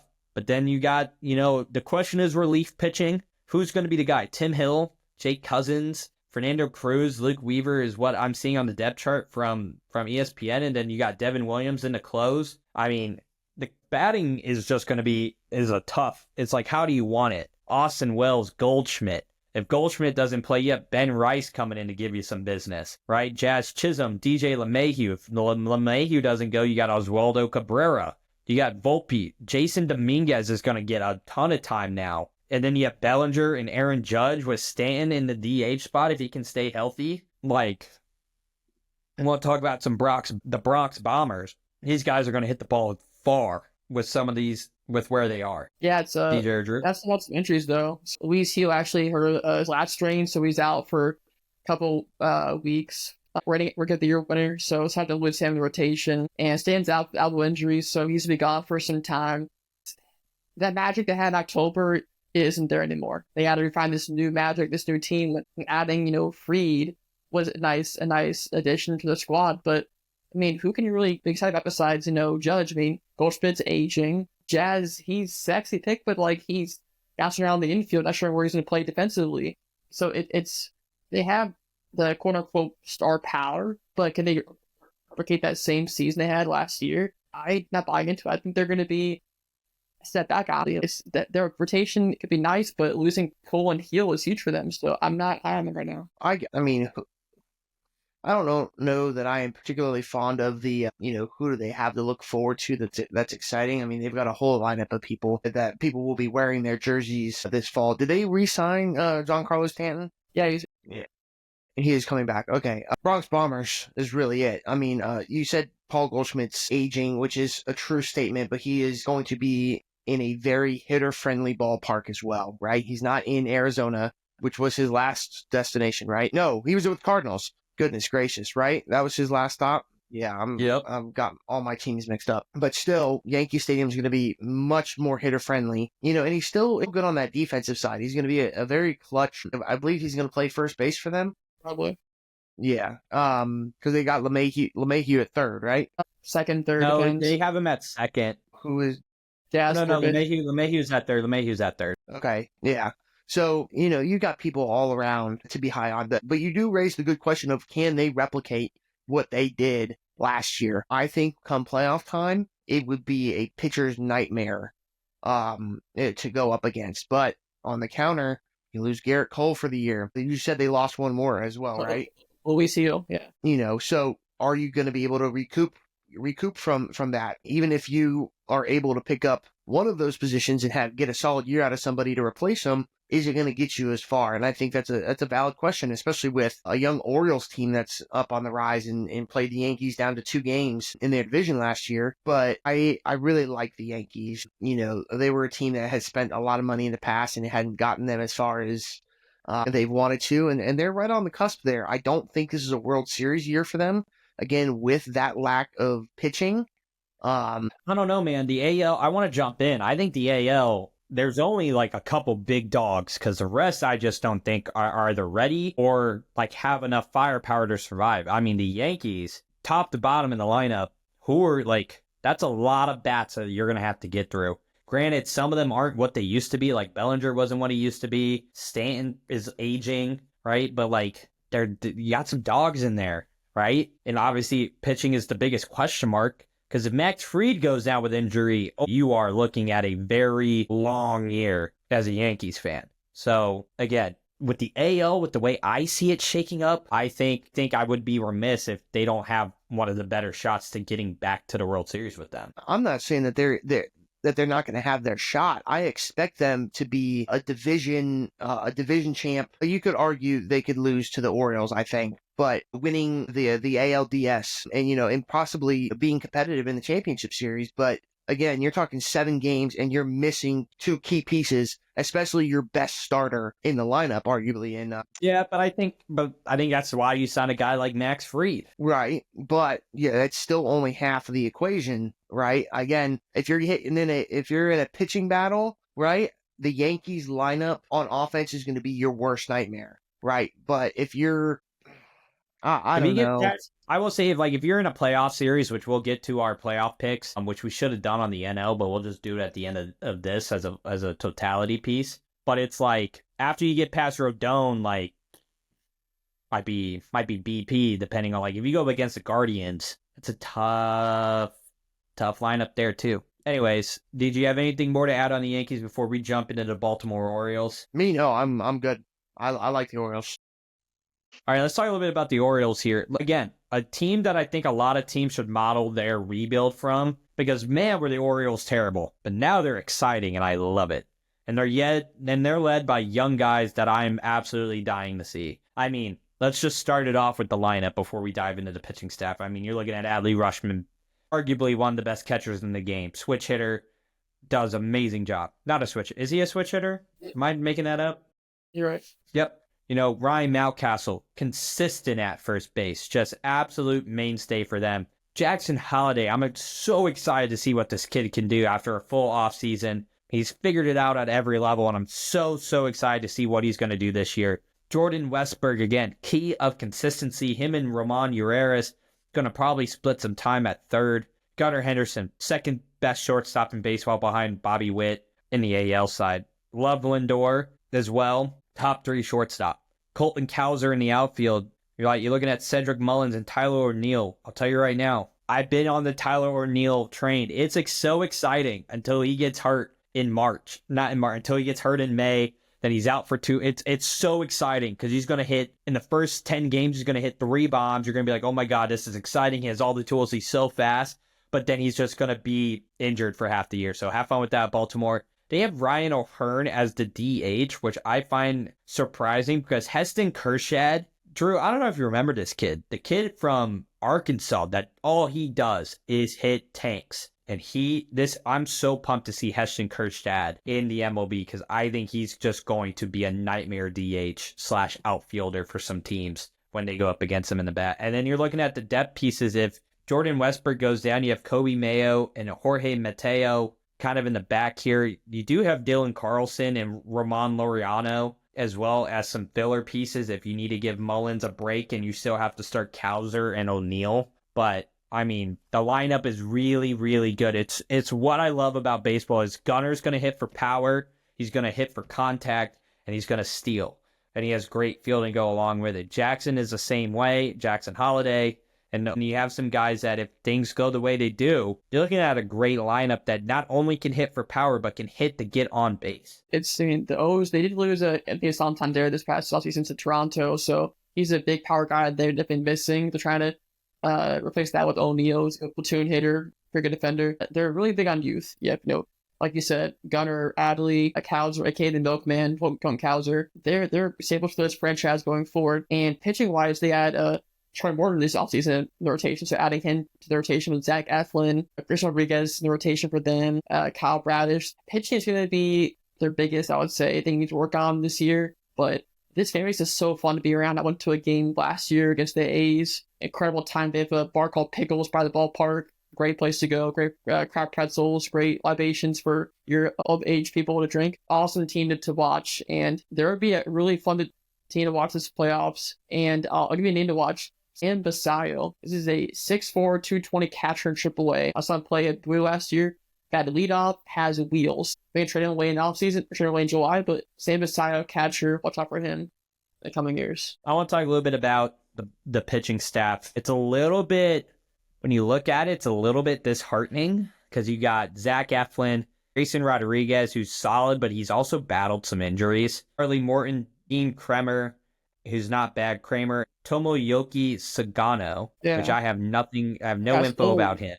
He's like an old Asian export going to the U.S. Yeah, he's a seasoned veteran. Then you're looking at the relief. I think they have one of the best relief bullpens in baseball. Sir Anthony Dominguez, Andrew Kittredge, who was a stud for the Cardinals, when he was there, and then Gregory Soto and Yanier Cano. That's a great 4 relief guys, and then you go to give it to Felix Bautista. I mean, granted, some of these guys may not get to the 6th inning, but you got guys that can fill in for 6 through 8 to get to Bautista and 9s. I like the Orioles a lot this year, but again, they just crumbled in the playoffs just because they have no experience. Hopefully, that's just another year under the belt, and that's something they can do. Yeah, I didn't know you were back. I'm a hard body to miss here. A big white wall. There's nothing behind me when I leave. Then I show up. I'm in black, white, and brown. Anyways, like a painting on this. Okay, Mona Lisa, listen here. Like, you were in my corner, and it only shows me who's speaking. So I'm the always whole time, in your corner, Jacob. I just only saw Drew, and then you start talking before I'm about to switch on to somebody else, and I'm like, oh, that's awkward.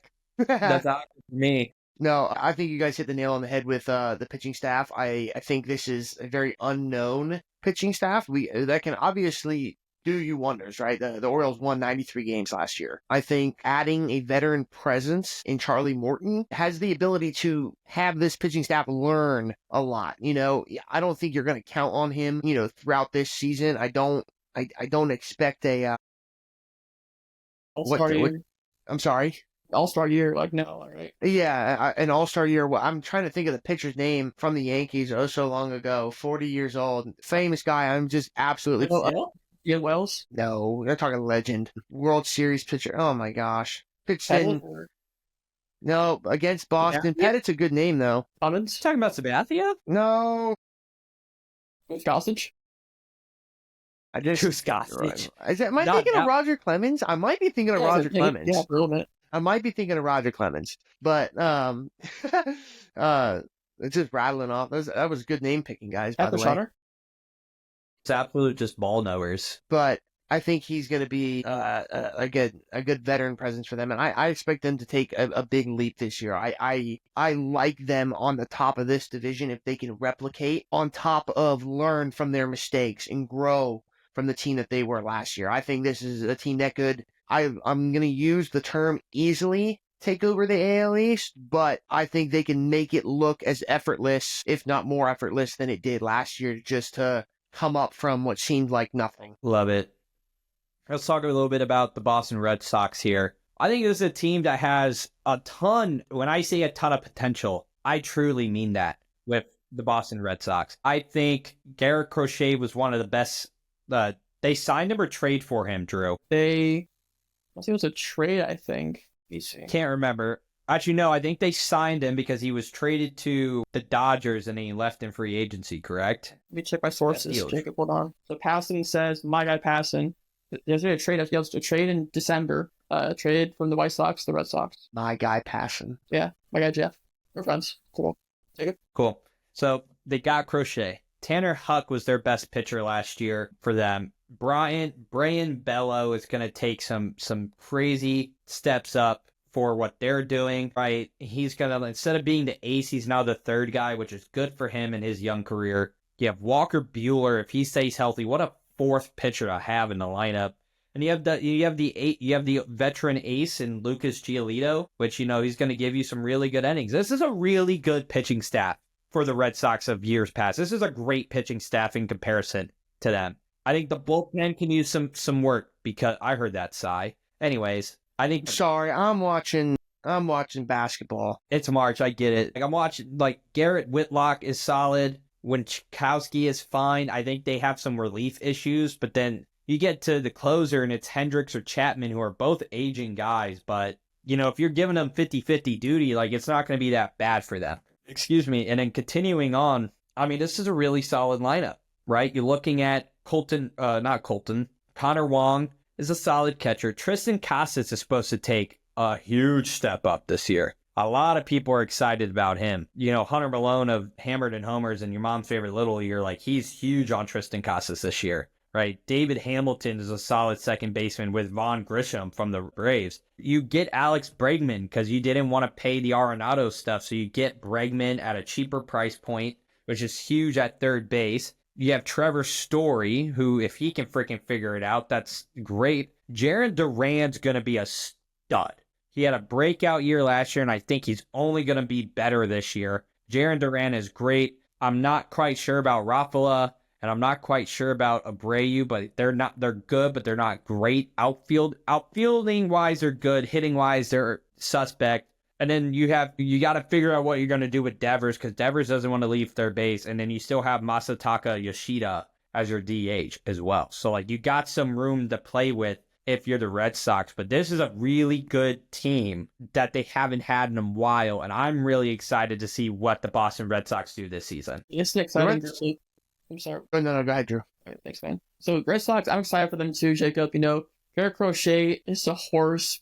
6'6", 250, like, dude's an athlete for a pitcher. He's a unit. Having him on leading that rotation is a huge plus for the Red Sox. Also, a great team for names. Got Richard Fitz on their team right now.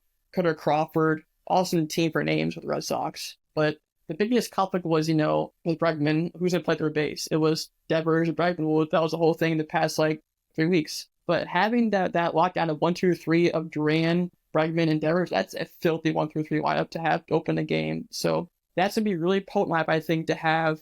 Also, they have really good prospects. They have Marcel Mayers to be a great guy in a couple of years. Campbell's to be really good for them. So they have the plans in place to be competitive in the next couple of years. Big things the Red Sox this year, I'm definitely taking them as a top 2, top 3 team in the division this year. I think that analysis is great by both of you. You know, Drew putting the nails in the coffin there. I see them as a solid third place team. I don't see them taking the leap to pass what I think will be the Yankees for second place this coming year. But like you said, the prospects really save these organizations, right?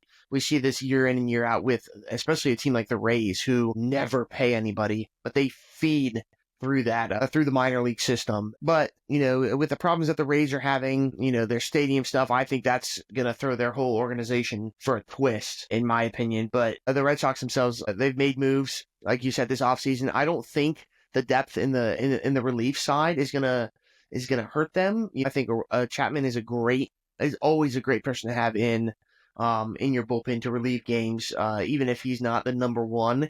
He's a great guy to put in there, ruffle some feathers at any given point, give you a solid inning or two. And like you said, this team is going to have to grow in order to be competitive in this division. But they could find themselves in a wild card spot. It would not surprise me. Again, they would have to take the leap that I think they would, and there are a couple teams in another division that I think, they could be competing with for sure. But if they make the leaps that, the Red Sox seem to make every 5-ish years with a team that they're rebuilding around, I think they'll be just fine. Love it. So let's dive in. Sorry, I am dealing with other things as we're going through here. I will say one thing about the Red Sox: if they don't make the play, like, they're playing with house money, is what it feels like. The expectation is not to make the playoffs, but if you make the playoffs, it's really good in Boston. And when they are good, the Boston Red Sox in Boston, Fenway, I've been to Fenway, not to flex, but it's one of the best. But it's one of the best environments in baseball. Not because of the stadium, because the stadium's not sexy. It's old. It's historic. It gives you a ton of nostalgia. But it's the area around it. It's all the people in the little restaurants and the bars, and you walk in the walkway, and you can walk right there, and you see the Sitco sign and stuff, and you get this backdrop of Boston. It's utterly beautiful. From Boston. Yeah, your cousin. So, I think Boston, they're going to show out if the Red Sox are competitive, because a lot of people are waiting for it to happen. I think this is the year that happens.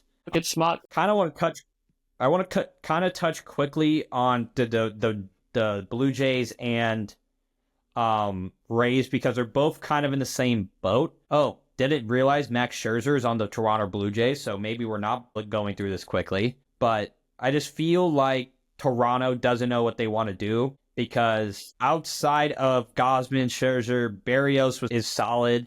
But you paid, you had a terrible Bassett has been there forever. You just get Hoffman as your closer now. You hope whatever that dude, Drew, who was the pitcher they sent down last year after we all thought he was going to be a Cy Young contender? Mr. Alek Manoah. Alek Manoah, that dude cooked barbecue chicken. But the lineup is the lineup's not super sexy.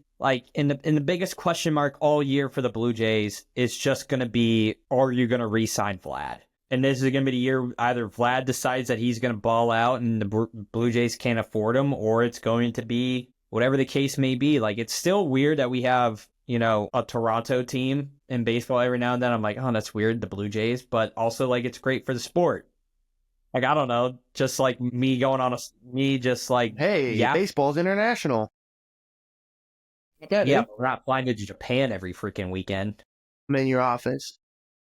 Crowd was crazy. DJ, just reminder to mute yourself. I mute you myself. I just don't know what to do with the Blue Jays. Bo Bichette, who knows what he's going to do? Andres Jimenez, who knows? I don't even know half these guys. I don't know a Joey Loperfido. I don't know Ernie Clement. There's a Will Wagner. I don't know any of these dudes. So, fun fact, Jacob, Will Wagner, son of Will Wagner, actually. Will Wagner's son, Hall of Famer.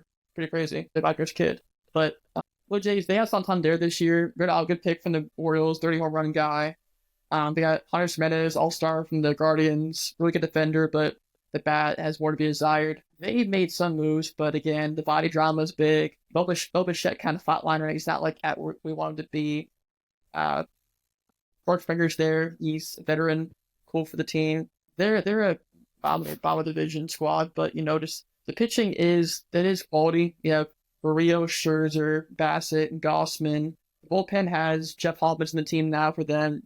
They got Chad Green from the Yankees. They got Yimi Garcia from the Astros. The bones are there, but it's not a really appealing team to watch if you're a Blue Jays fan. Yeah, just to tag along again to what you guys have been saying, I think the roster, at least on the offensive side, or the batting side, I guess, I feel like this team has potential. Andres Jimenez coming over from Cleveland, I think, is a big pickup. And then you do have the veterans. What did they do with center fielder Like you're retired. He retired. give me the name? Retired. I remember that. I Kevin remember that. Kiermaier. I completely forgot that he did that. So I mean, that's what I feel like that's a big loss. But I do think this batting lineup has potential, and I kind of disagree with you, Jacob, on the fact that they don't know what they want to do. I feel like they're trying and they're really invested in the players that they have now. Because like we're saying, if Vladdy is going to be too expensive for the Blue Jays to resign, or he's going to flop, right? Bo Bichette, I feel like he's a reliable hitter in most lineups, or somebody that you hope to have in your lineup if you're on most teams. So it really depends on if these players play to the potential that they have. I could see this team being a third place team. That their players they do have to step up. And Bo Bichette right now is hitting 388 and has 4 dingers in spring training. And I think getting out to a hot start would move mountains for this team, and they need their pitching staff, especially somebody like Max Scherzer, to stay healthy. I think the veteran presence there is really big. He was in Texas, right, with the Rangers last, and he was injured, if I'm not mistaken, the majority of that time period. So I think him staying healthy, it would be big for this team, and I think losing him, it would just kind of a nail in a balloon. Would kind of just deflate, not pop, but it would deflate this team a lot. But I like the Blue Jays. I think they got a nice little squad. I think they're lacking a little bit of pop. I could see that. Yeah, I think I want to move ahead and talk about the Rays. Drew's kind of our resident Rays guy as well. Not resident, I won't say, but big Rays guy over there. Move them to Orlando. Dude, first off, before we talk about how bad the owner is, obviously you guys know Tampa is not building a new stadium. They don't have the money because after the hurricane, it was either build a new stadium or fix the Trop. And the city gave basically an ultimatum to the owner and was like, put some more money up front, tell us what you're doing, and we might match. He hasn't done that. He's just like, he's pinching pennies. It's feeling very much like the Los Angeles Rams, St. Louis Rams mix, where Kroenke purposely ruined the Rams in the stadium to get them out of St. Louis. So that way the city was like, we don't want to, like, we're not going to help pay for the stadium. Like, you have like so much FU money that like, why on earth would we do that? And I think that's how the city of Tampa is starting to get now. So instead of fixing, not even fixing, because the best way to fix the Trop is to destroy it and rebuild it personally. Put it in Tampa. Put it in Tampa would be phenomenal, actually. But the second part of it, if you're not going to move it in Tampa, dude, at least make the Trop like an experience to be at. The Trop hasn't been upgraded since it was built in the 90s. It's one of the worst ballparks in America. It's terrible to go to. And when the Rays are good, the fans do show up. But the problem is you have an owner who just trades everybody away before they're like, as they're getting good. So like, and then you're just, again, one of the best GMs in baseball figures out what to do with peanuts, but your owner is purposely shooting you in the foot every single time. It's like, it's like trying to stop a sinking ship by just taking a bucket and trying to funnel out water, but you're putting the water right back into the ocean. Like, it's not going to do anything. Or the Bay. Move them to the Bay. No, I said or the Bay. Moving them, talking about this pitching staff, it's a really solid pitching staff in terms of you got young guys that are going to have to prove themselves. I saw McClanahan was grabbing his wrist or elbow after his last outing. Do we have any updates on what happened there? Is he out for the year? Like, what is up with McClanahan? So it was a tricep injury. He'll be out beginning the season. IL with 10 days to begin the season. So we know right now. So it's still like a minor injury, but something definitely monitor throughout the season. He's a USF guy, local guy. He's a really great ace to have from the squad. They honestly have low key the best rotation in the American League East. My opinion. They have Gus we're talking about Taj Bradley. Shane Baz has been phenomenal when he gets out there. Ryan Pepitt is sneaky guy. And then you got Manuel Rodriguez, Montgomery, Biggie, Clevenger, Garrett Clevenger. Rasmussen's in there as well. You got Peter Fairbanks as your closer, so it's not a terrible lineup. And the thing is, this Rays team has Danny Jansen, solid catcher. Yanni Diaz is going to be having a really nice year, right? Junior Caminero is going to have a phenomenal year. After the debacle with Ronder Franco, you get Ha-Sung Kim, which is phenomenal to have in the shortstop role. Brandon Lowe and Josh Lowe are going to be phenomenal. I love Josh Lowe in right field. I think he has all the tools to be a phenomenal right fielder. You have Christopher Morel, who you got for relatively cheap from the Cubs. And then you have Aranda. I mean, you have Eloy Jimenez sitting down there as well on your squad. I mean, you have Caballero. I mean, Taylor Walls is still in this mix. I mean, this is a really solid team. But the problem is you're in the AL East, and that's a very competitive division. So I'm interested to see what the Rays do. I'm not super hopeful, especially if McClanahan's going to be out for a while. Like, that's nerve-wracking. And I'm just like, at the middle part of some of these guys, like Brandon Lowe and DeLuca and Jansen don't excite me in your lineup as some of the other guys do. Drew? So Lau was hurt a lot of times in his career, but they're also playing at the center right field, the Tampa Tarpon Stadium. It's a very hitter-friendly park. So I was excited for Lau to have that dimension play to his favor for some pulling the ball, kind of similar to Yankee Stadium, right field for porch, but for Tampa. A guy I want to talk about is Chandler Simpson. This guy is a minor leaguer. Also, he had 104 stolen bases last year in AAA. He's a strictly speed guy, great bunter. He'll be up there in Tampa in August. I would say great quarter outfielder because you have DeLuca in center field, Josh Lowe in right. Left field's either going to be Christopher Morel, Jose Caballero, or fill in the blank. And having a guy like Simpson with the speed could be great for their offense. Peter Fairbanks, stud closer. Remember last year, I heard himself ducking a basketball on his kid in a pool. Crazy injury, but it happened last year. Pitching's there. The lineup, it's more to be desired. They're going to be a third-place team this year. I think third-place team, the Rays, not going to contend, but they'll be taking steps forward. Their pitching, offense, those can have some ways to go. So, optimistic, no, but they will be the worst team in the division. I don't know. Again, great pitching on this team. Did they pick up Garrett Clevenger? Or was he signed last year? That was a couple years ago. They got him the trade from the Dodgers. Gotcha. Great pitching lineup. Regardless, question marks. I think through the lineup hitting wise. Jacob, you hit it with a team with great pop. They are playing in the Yankees AA Stadium, Single A Stadium, right there in Tampa. It's right across from Raymond James. Thank you. Goodness gracious, it's been a long day, fellas. But I'm going to kind of shift the focus a little bit. I think this could be a bottom of the standing squad. Not again because they're a bad team, but I think with the competitiveness of this division, right? I can see the Blue Jays, like I said, make that trip to the third in division if the Red Sox don't live up to their potential, right? If a couple things don't fall the Rays' way, they could be at the bottom of the line or the bottom of this division as well. An 80-win team, right? 80, 85-win team, but it still doesn't guarantee you, a spot in the middle or the top of this division.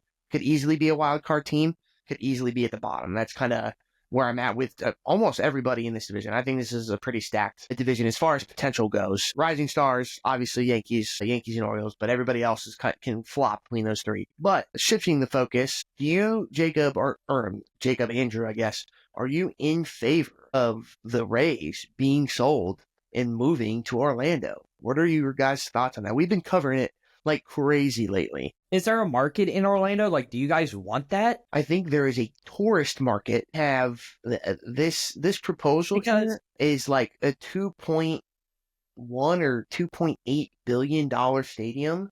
Where would you put it? They're right next to SeaWorld. There is tons of acres there that they're to dome and to create a state-of-the-art stadium. I think if the city of Orlando wants it, the thing is, baseball doesn't drive tourism. It's not I think the tourism in baseball comes from history. Yankee Stadium, the Mets, those are huge, large metropolitans, plus Boston and Fenway. Those are places where people, when they go to those cities, that is a bucket list item. Versus you go to Orlando, you're going to Disney World and pretty much nothing else, because traffic, one, is brutal, and two, I don't really see the Florida baseball market is brutal in and of itself, because the Marlins have been bad for so long that it's just nobody knows what it's like for them to be good, right? I mean, I think it's exciting because spring training is a big destination for a lot of people, but that's different though. That's 10 or 12 teams in the state of Florida versus now you're down to potentially only 4 playing at a time. It depends. I think the city of Tampa, well, it's not the city of Tampa, it's the city of St. Petersburg. I think the city of St. Pete want him out of St. Pete. I think the city of Tampa wants him because the city of Tampa knows what it has because they struck lightning in a bottle, pun intended, with the Tampa Bay Lightning and the Bucks. So I think if you move them to that side of Tampa, I think that opens up a ton of possibilities for you. I don't want baseball to turn into what the Rams and the Chargers did and what the Athletics are doing, or the Raiders really, which is try and get to a bigger city and make it this brand new state-of-the-art thing and ruin and destroy a fan base. Like, I'm not a fan of that personally. Like, that's why the A's are moving to Vegas, and it's like nobody cares anyways. I don't think they're going to sell out their Sacramento location anyways, but like, I don't know. I'm not opposed to the idea. I just think Tampa has to be so, like, I think the one caveat for me is if they're going to go to Orlando, they need a new owner has to happen. Because if the owner's like, yeah, we're just going to go to Orlando, it's going to be the same result because he's not going to do anything to try and make the Rays better. Versus I think if it's like, yo, sell the team, get a new owner, and part of the new deal is the owner that comes in, buys it, and is like, yo, we're moving to Orlando and building this because the city of Tampa refuses to do so, then that's a completely different conversation. But Drew, I don't know how you feel about it, but I'm in the camp of like not trying to let that happen. I mean, I'm from, South Florida, so not really local to Tampa, so I'll have the same insight that you have, Jacob. But I feel like it's better for that occasion to go to Tampa than St. Pete. They had their time 98, 2024, but I'd like to see a new ballpark at Tampa and have that same area. I feel like they have their team still right in their backyard. Did you say that it was 98,000? No, sorry, 98 to 2024. Like the years it was there for those. Oh, I don't know why I thought you said the capacity of that stadium was 98,024. I was like, oh my god, like that place for saying that same place. No, I was opposed to it, especially with traffic, and it's brutal. But like, people in Tampa don't even respect the Rays for what it is, anyways. Isn't this a ballpark that averages between 3,000 and 5,000 people, anyways? I think it's not a city that respects the Rays. I think it's like you can only pull the wool over our eyes for so long. It was the same way in the city of St. Louis, like going through firsthand, like what Kroenke did to the Rams. This feels very similar to what the owner of the Rays is trying to do to them, which is you're not going to make any upgrades. You're going to jack the price. You're basically going to outgauge your. Now, granted, this is football, not baseball. You can't outgauge your fan base, but like they price gouged them out of oblivion. They were like, we're increasing season tickets, but you're getting no real benefit. You're not doing anything else. I remember my grandpa being like, they haven't updated the stadium. They're not a good team, and he's not doing anything to try and make them a good team. Like, why am I wasting my money doing this? And it's like a fair point. Granted, St. Petersburg sucks. Terrible. The ballpark is in a terrible, terrible spot. But the thing is, though, when the Rays are good, like they were, like they do a good job of getting people to the ballpark. The problem is, good job in comparison to what it normally is. The problem is, because they're probably going to be bad, you're going to see a lot of blue seats. I mean, they already tarp off the upper section. That thing, they may have to tarp off some of the insides. Didn't they tarp up the Didn't they keep the tarp on the top deck in a playoff game, in a playoff series a couple years ago? Yeah. Like, yes, they get better than normal, but like when your 300% increase in a playoff game is only like 7,500. I don't know. I just think a purist in me doesn't like seeing teams move. But Tampa, like the Rays have done such a terrible job in that market that they don't deserve to be in that market too either. Yeah, I think you have. Yeah, I don't think you'll have the fan base, it'll take time for a team or a city like Orlando to get people on board with a team. But I think as far as getting fans in the stands, I think Orlando would be a great opportunity for at least people to be in the ballpark, right? Because people are coming all over the place. I mean, you're talking millions and millions and millions of people, and you're going to stick them smack in the middle of a tourist area, right? It's not like you're requiring these tourists to go elsewhere. But I want you to look at it also from. Sorry, I don't want to cut you off, but It's like you're sticking them right dab in the middle of a tourist. I'm taking this from like a sports marketing idea. If you stick them in Orlando, not only are you trying to bank on the tourist aspect, but unless the stadium looks like the Death Star like it is in Vegas, and it's like the stadium is the attraction rather than the football team, like that's, I think, has to be the mindset. Because if not, and the Rays are bad, would you rather spend money to go to the Rays or just go to SeaWorld on a family pass? Like that's where you're competing now in St. Petersburg.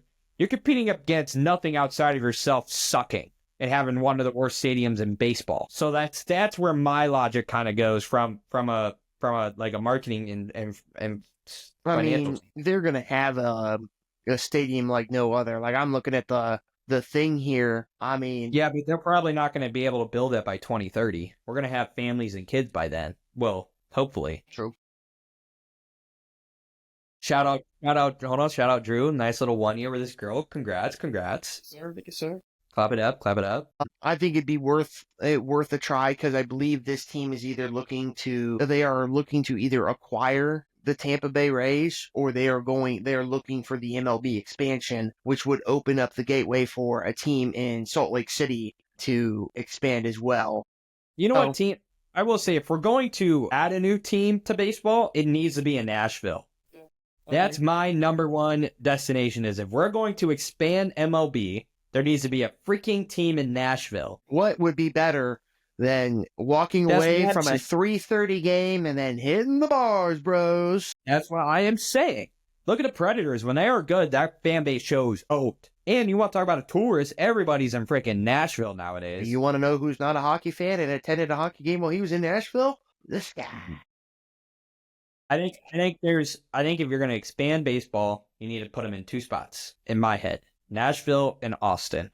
That's it. Austin's a little close to Arlington. No, it's a 3-hour. Austin is such a growing populace, and there's no professional team, baseball-wise, south of Dallas. And Houston is very far for a lot of people. So if you put a team in Austin, you get San Antonio, Austin, Waco-ish, like in that Texas area. Austin's also such a growing populace. You have all the students. I'm not saying it's a bad option. I'm thinking of how it would hurt a program like a college area like Texas, because Texas baseball is also very good. Yeah, I think if you're aiming for that, college students going summer, no one's there. And yes, there's a population there, but I like Salt Lake. I think it's a good one too. I think Salt Lake's good. I think they're looking to expand to Salt Lake. I think that's why I brought that up. But you've been trying to get in Vegas forever, but I think Salt Lake's way better than Vegas personally. Anyways, we went on a crazy tangent there, but to give my predictions, I think I'm gonna go Yankees, Orioles, Red Sox, Rays, Blue Jays in that. I think. Oh, sorry, Drew. Good. I think between second and last place, I think we're looking at about 6 games. I think it's going to be very competitive. So the Orioles, I would go Yankees, and the Red Sox, then the Rays, and then the team up north, the Blue Jays. I'm going to follow in those footsteps, I believe, Drew. I'm going to go Orioles, Yankees, Red Sox, Rays, Blue Jays. I just don't think the Blue Jays will I don't know. You can flip-flop the Rays and Blue Jays, and I don't think anybody cares. But flip them off? I'm sorry. Flip them? Birds? Snip them off. Let's jump into the AL West here. Sorry, boys. I know we're going for a long time, but let's talk about the AL West here, maybe a little bit quick, because there's some teams that are pretty forgettable in this division. But let's start with the Houston Astros, who's probably the perennial favorite. Until otherwise proven wrong, they're always going to be the number one team. I remember the last time you said that. You know who came out of that division? Rangers. The Rangers did. You're right. Maybe I'm speaking it into existence. I mean, this team, though, on paper, is a very, very good team. I mean, you're looking at the pitching staff of, Framber Valdez, Hunter Brown, everyone's expecting to take a big step up. Spencer Aranghetti's not terrible.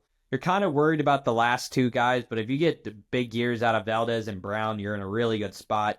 You have a really solid bullpen of Taylor Scott, Brian Abreu, and Brian King. And then you go to the Josh Hader and the closer. Yanier Diaz is going to be a great catcher.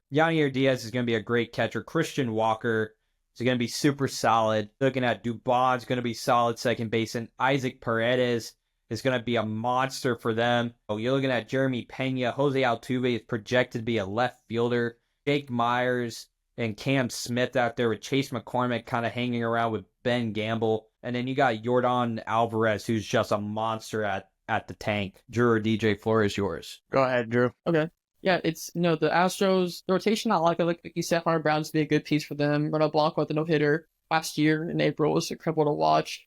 They're not sexy to me. They're kind of the plain Janes here, but I think adding Isak Paredes was big for them. One of the biggest pull-heavy guys, hitters, had 30 home run potential with the Rays, like we saw. So Altuve, actually, they're playing with left field this year. So Altuve played left field this year. They're doing this new thing for them. They have Jordan Alvarez still one of the best hitters in the American League. So the pieces are there, but I don't see them advancing very far if they do in the playoffs. But I definitely am excited, though, to see Isak and a full year of the Astros, the Crawford boxes, bashing balls over there in left fields. Optimistic for the Astros. Excited to see, Hunter Brown's full year with the Astros. Yeah, I mean, as much as I hate to say it, I agree with Jacob. I think until proven otherwise, they do have to get taken off the block. But I do hope it's somebody else. I just always have a bad taste in my mouth when I talk about the Astros. Hate it. Don't like the organization. I've got nothing more really to add. I don't even like to talk about them. So moving on, let's talk about probably one of the biggest, I guess, sleeper teams in all of baseball right now, which is I want to talk about the Seattle Mariners. I think they're the biggest sleeper team in all of baseball because if you look at this starting five, I want you to tell me a better 1 through 5, a better 5 pitching rotation. I don't think there is. You're looking at Luis Castillo, George Kirby, Logan Gilbert, Bryce Miller, and Brian Wu. I mean, 4 out of 5 of those guys are studs, right? Especially Bryce Miller, I think, can give you the sauce and give you some really, really good innings this year. Logan Gilbert, if all things go well, he's going to be very good in contention, and Castillo and Kirby are just incredibly solid, right? So I'm interested to see what happens there, but I think pound for pound, they're one of the best. They're up there pitching-wise with the Dodgers, and yet they missed the playoffs last year, right? And then you're looking at Andre Munoz as your closer. Gregory Santos is in the mix. Matt Brash. Then you look at the lineup, and the lineup leaves you wanting a little bit more. Cal Raleigh, best hitting catcher in baseball. Luke Raley, Dylan Moore, right? Jorge Polanco, J.P. Crawford, Randy Rosarena, Julio Rodriguez, and Victor Robles. But Mitch Haniger and Rowdy Tellez kind of fighting for some extra at-bats.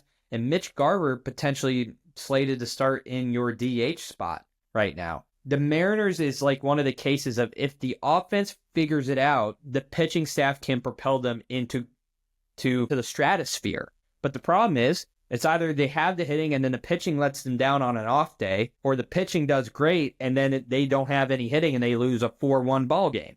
So with the Mariners, it's like the world is your oyster, but at some point something's got to give. And if you have all these great pitchers, at some point you got to figure out your hitting side of things, and yet Seattle can't seem to figure itself out, which doesn't make any sense to me. You're muted. I got Sorry, I really, really like this Seattle lineup on both sides. You, again, hit the nail on the head again, Jacob, ball knower. With this lineup, if they can produce, this pitching staff can put them in the playoffs very easily. I think they are one of the more slept-on teams. Maybe I'm just less of a ball knower. I am a little bit unfamiliar with the starting 5, at least in their rotation.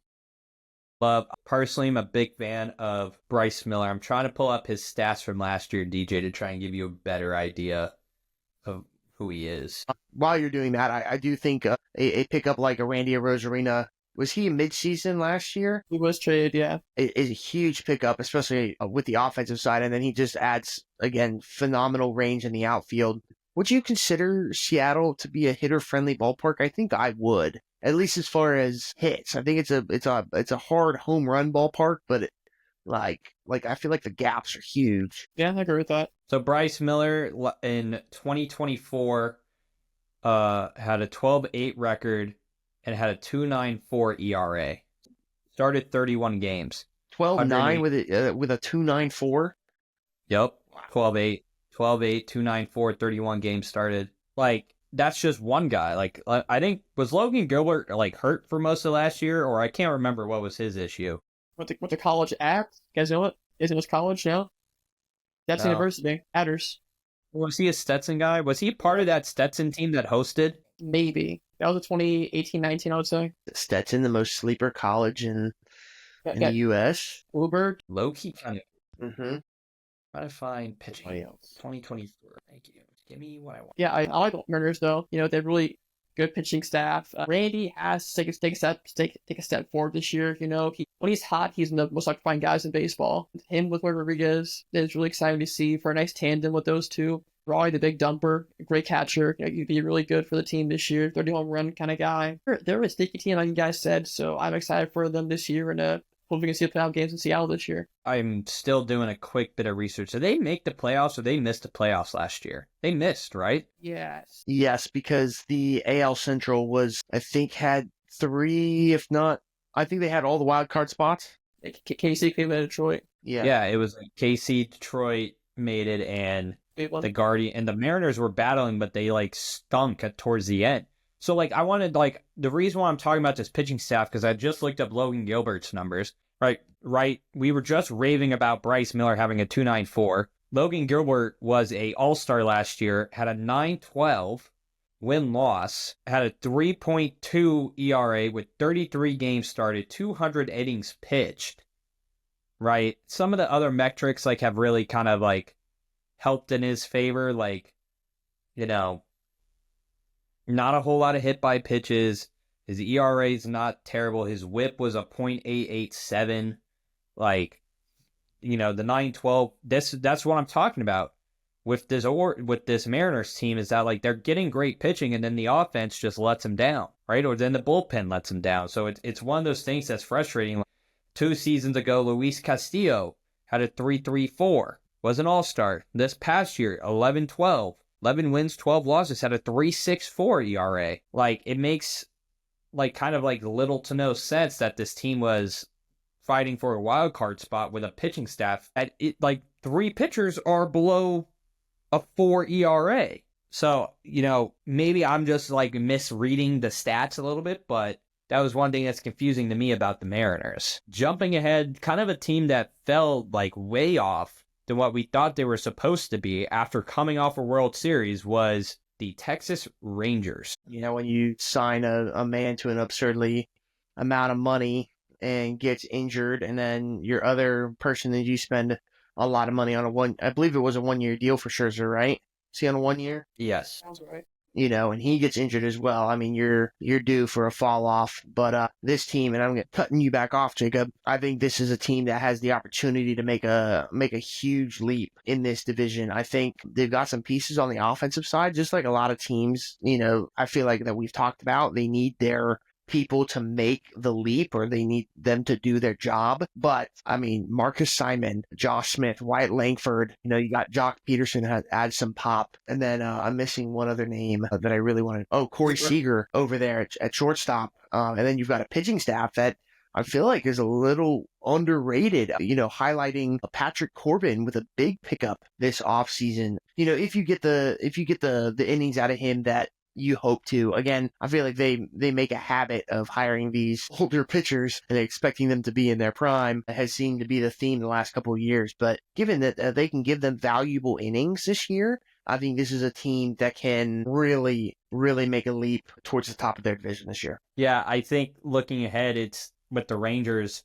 They have a great starting 9. I mean, you're looking at Jonah Heim had a great breakout season at catcher, and I think he can continue it again. Jake Berger can give you some really good quality at bats. Marcus Semien, like, should bounce back after what was a very slow start for Marcus Semien. Josh Jung is a stud, but he has to be a little bit more consistent with the bat in terms of hitting rather than just straight bombs. Corey Seager, his biggest name of the game is can he stay healthy? If him and Semien stay healthy, they're going to be really good. And the outfield is unbelievable. You're getting Wyatt Langford, absolute stud from Florida, and he's just going to just rake. He's going to be really, really good. Evan Carter has truly developed. Then you have Adolis Garcia, which we know what he does, right? You have Letty Tavares as well, who's sitting in the background. And then you have the Jockmeister, you know, Jock Peterson, just sitting in there ready to go at the DH spot. Granted, I'm a little worried about the pitching in terms of can DeGrom stay healthy? Can John Gray stay healthy? Can Maul stay healthy? And obviously, like, can Eovaldi continue to be super solid? Because if you get really good year out of DeGrom before he disintegrates like dust, like I think there's a really good chance that the Rangers are looking to be a very competitive wildcard team. And if the bats get hot, look at them to potentially win the division. But the problem is, I don't see where that could potentially come from for them, especially if the pitching staff isn't there. That's my only concern with the Rangers. Whoops, I muted Drew. Hold on, Drew. You were making a lot of noise, so I muted you. You're good. Happens a lot. So I'm actually excited for the number 5 pitcher. Actually, a battle between Jack Leiter and Cooper Rockford, both Vandy boys. Be cool to see those two guys battle out to see who gets the last part of the rotation. Rangers, I like them as a playoff team, for guys in the lineup. I think Josh Bailey could take a big step forward this year. Derek Carr had a really good 2023 World Series run and kind of showed his value as well in 2024. I think Carter would be a great table setter for the team this year. Do we even want to talk about the Angels and the Athletics? Like, they're just like two of the saddest teams. Like, Anthony Rodon is going down as the worst contract since Bobby Bonilla in MLB history. And then the the freaking Sacramento Athletics have like literally nothing going for them. Literally nothing going for them. Lawrence Butler. Who? Lawrence Butler, yeah, he'll be fine. They have Brent Rooker, who's solid. Like, yeah, I mean, I literally just typed it. I tried to click on Oakland A's depth chart, and it said page error. I think that tells you everything you need to know about the Athletics for this upcoming year. Both teams, again, if we're going to touch on them super lightly, Mike Trout is on the Angels, and I think that's all you need to know. His what's his name playing? Third baseman came from the Nationals. Rendon, no. Rodon? No, he's hurt. Worst contracted. Like I said, it's the worst contract since Bobby Bonilla, baby. It's bad. What's his name? Zach Neto's pretty good, though. Zach Neto's shortstop's pretty good from Campbell. He's solid. Rendon. That's his name. That's what we said. I thought you said Rodon. No, I think it's pronounced Rendon. Is it Rendon? Anthony Rendon. Anyways, I'm going to go with the Astros. I'm going to go with the Rangers. And I'm going to go with the Mariners, with the Angels and the Athletics battling to not suck the most. Go ahead, Drew. I'm going to go Rangers, Astros, 50 feet of crap, and then the Angels, and then the A's. And then the boiling depths of the center of the earth is the Athletics. You're right. So I'm at a toss-up for the top of this division. I'm actually going to make these picks a little spicy. I'm going to pick the Rangers to win this division. I'm going to have the Mariners to follow in the wild card spot while battling the Astros. They fall to third. And then I'm going to go Angels. Wow, the Angels finished 6 games worse than the Athletics last year. Incredible. You know what? I'll stay on that trend. I'll pick the Athletics and then the Angels, just because that feels more like realistic in Anaheim. Well, let's go ahead and let's break down our final division. A very surprising competitive division last year, which was very exciting, is the AL Central. Now, NAL Central. The NAL. In the AL Central, right, we're going to kick it off with the Kansas City Royals here. And let's talk about a team that surprised everybody. This team surprised a lot of people. Cole Ragans came out as one of the best pitchers in baseball. Seth Lugo, talk about dipping into the fountain of youth, finding some youth stuff. Michael Wacha in the same boat as well. Michael Lorenzen and Chris Bubik is going to figure it out too, right? And eventually I think Asa Lacy is going to hopefully make his way up at some point, who is the stud Texas A&M prospect back in that draft. And then you look at the bats, I mean, Sal Perez is just, you want to talk about dipping in the fountain of youth, he bathes in it every day. Like, you got Vinny the Squatch Pasquantino, right, who's a really solid first baseman. You have Jonathan India, which was a great pickup for them. Mikael Garcia, really, really solid. Bobby Witt Jr. is arguably the best shortstop in baseball, maybe the second best shortstop behind Lindor. I mean, NJ Melendez is an incredible prospect that's going to get some more reps. Hunter Renfroe and Kyle Isbell is just really solid, and Michael Massey to finish it out is going to be solid. I think this Kansas City Royals team is just going to build upon what they had last year. I think they're going to be really good. I think they're going to battle hard with the Guardians and with the Tigers and the Twins. And I think this is going to be a great division to watch. I am personally really in love with the Royals. I'm really, really big on Cole Reagan's having an absolute stud year. And if he does what everyone is supposed to, there's a chance he could be a top 5 pitcher in Cy Young at the end of the year. I really like the pitching staff. I think this is kind of an issue, or a relatively equal issue to what the Yankees have, obviously at a smaller scale, was can their pitching staff repeat what they did last year? I think the talent on through the lineup, hitting wise, is going to stay solid. I don't really expect anything to take a step back for them, but is the pitching going to continue through into this year? If I'm going to answer that question, I'm going to say yes. I mean, you talked about dipping into the fountain of youth. I mean, right now, Seth Lugo is 35. He's not washed, right? Chris Stratton, 34 years old. That looks like to be the peak of their ages right there. Michael Wacha is 33 years old. He's a vet, but he's been in here a long time. So I really like how this team's formulated. They're young in their batting lineup. I really like this team. Same here for India, which actually a really good move for them. I like it a lot. India is a good leader of men kind of guy, clubhouse dude. Shows versatility, can play second and third, short in the outfield, so he'll fill a lot of roles for the Orioles in the lineup throughout the season. I also want to see a full year of the pass wash, Pasquantino. Have him play full year. Really good power bat, first baseman, great with the media, funny guy. This team has a lot of the same pieces as last year, so they probably could have that same kind of magic, I would say, to progress this year and possibly make it a postseason once again. Continuing on, let's talk about the Guardians here, right? You want to talk about a team that's, they lost some guys, right? Who was the big, what was it? Shane Bieber, right? He's still here? I don't see him on the number 3, baby. If you're on ESPN. Number 3, I have him. My number 3 is Luis Ortiz. I think he's injured right now. I think he's injured, DJ. He's injured? He's injured? Okay. Bieber's injured. Shane Bieber. That wouldn't surprise me. Yeah. I mean, you want to talk about a team that, pitching-wise, if Shane Bieber's in there, you got an incredible lineup.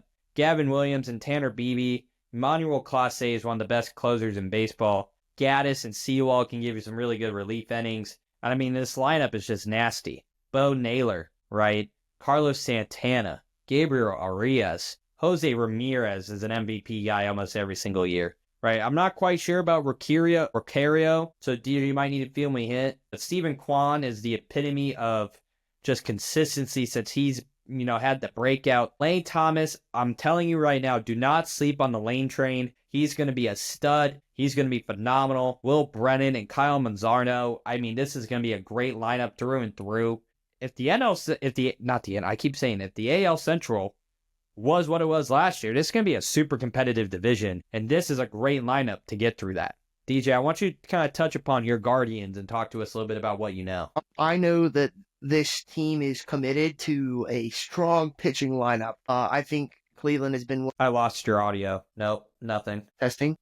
I did nothing, just to let you know. But committed to a strong pitching lineup. Yes, I think they're one of the most underrated pitching lineups in baseball. I don't think they are this year, but I think in years past they have been. But the re-signing of Logan Allen, it was a great step in the right direction to, retaining a lot of these pitchers long term. Logan Allen, is that hey?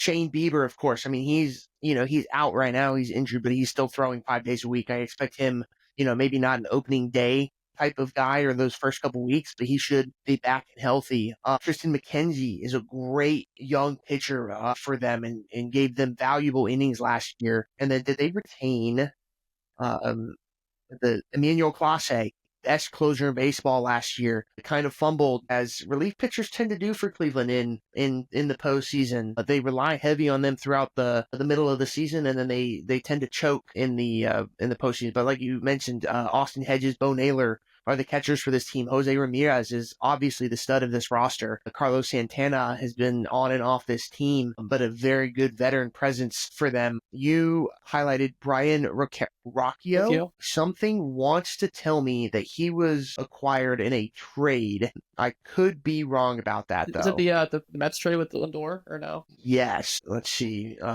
OCCIO trade. Because he was either... Guardians traded Andres Jimenez to the Blue Jays for Spencer Horwitz, Rocchio's rise. Rocchio Smith promised the big leagues to take on the larger roles, suggests the Guardians are betting on his potential. I think he was acquired from the Blue Jays. Guardians trade Andres Jimenez to Blue Jays for Spencer Horwitz, Brian Rocchio, age race position. Sorry, we'll probably just end up. Oh no, he was from the Diamondbacks? Brian Rocchio. Interesting. But acquired from Arizona, a great young prospect, only 24 years old. I expect him to play a heavy role in this shortstop position who's been so clutch for Cleveland in years past, with Lindor, Jimenez going over to Toronto. It looks to be, a phenomenal year for Cleveland, and I expect them to pick up where they left off. They lost Josh Nair last year to the Diamondbacks and Mets, Toronto's two big losses, but adding Santana as a former Guardian from back in 2010. It's cool to see him come back with his old team in form. He's still like solid, power guy, first baseman. Nate Thomas, he had a really rough first half. Last year with the Nationals, like 210, but he found magic with the Guardians in that big playoff series with a big home run against the Yankees. I think he'll turn around this year. He's good combo of speed and power. I think Bybee is a good number one to have for your rotation. Zardo, first baseman, got a trade from the Rays in 2023. He'll be a good piece to have in the future, but I think the Guardians are they have outside for a playoff contention, but they're not my favorite to win the division. Let's move on to probably arguably the biggest surprise in all of baseball, which was the Detroit Tigers. Phenomenal stuff. Tarek Skubal, I think I called it last year. He was going to win the Cy Young, and he did. Jack Flaherty is your number 2. And then they're led by some young guys. Reese Olson's really good. Alex Cobb is a veteran. And then Jackson Jobe is one guy I'm really, really pumped to see. The big, long-time awaited prospect for the Tigers for them. The bullpen is solid. Andrew Chafin, John Barreba, Will Vest, Tommy Connell. It's really solid with Jason Foley as your closer. This lineup, though, isn't anything to be super excited about, but you're also not exactly dismissing it. Jake Rogers, Colt Keith, Gleyber Torres in the second base spot, Matt Vierling, Trey Sweeney, Riley Green, Parker Meadows, Matt Vierling, apparently is Kerry Carpenter, Zach McKinstry is also in the mix with Spencer Torkelson. You also still have Javi Baez, but if you put him up at the plate, he's swinging at air. This team is solid. They're definitely led by pitching. Pitching is the first thing that's going to try and win games for this team. With Flaherty, Skubal, if Jackson Jobe can figure it out, you're looking at a really, really, really solid pitching staff. And I think the hitting will figure it out. Riley Green figured it out a little bit last year, right? Torkelson got hot for a second. Vierling is always consistent. Kerry Carpenter had a moment as well. So if this happens for this team, again, they can make the playoffs with this type of roster.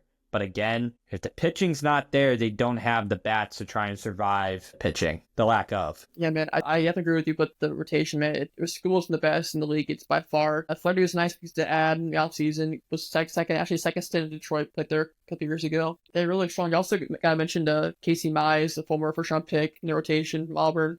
And I was got contaminated too, veteran pitcher. Wins in the Dodgers. They have the pieces to succeed this year. Bullpen's got Will Vest was great. Tar Holden had a good year with them. I'm excited to see more of a Riley Green, like you said. Javi Baez, man, he went down south quickly. It's rough to watch him play baseball right now. But yeah, man, I'm excited for the Tigers. I definitely see them being division leaders this year, and it should be an exciting time for the Motor City. Moving on, let's talk about the Twins again. I think this is a case of everybody is roughly around the same kind of team. Is you have some studs, you gotta have some guys that are underrated. You're pretty much led by pitching. Joe Ryan, Bailey Ober, Pablo Lopez pretty much lead this team.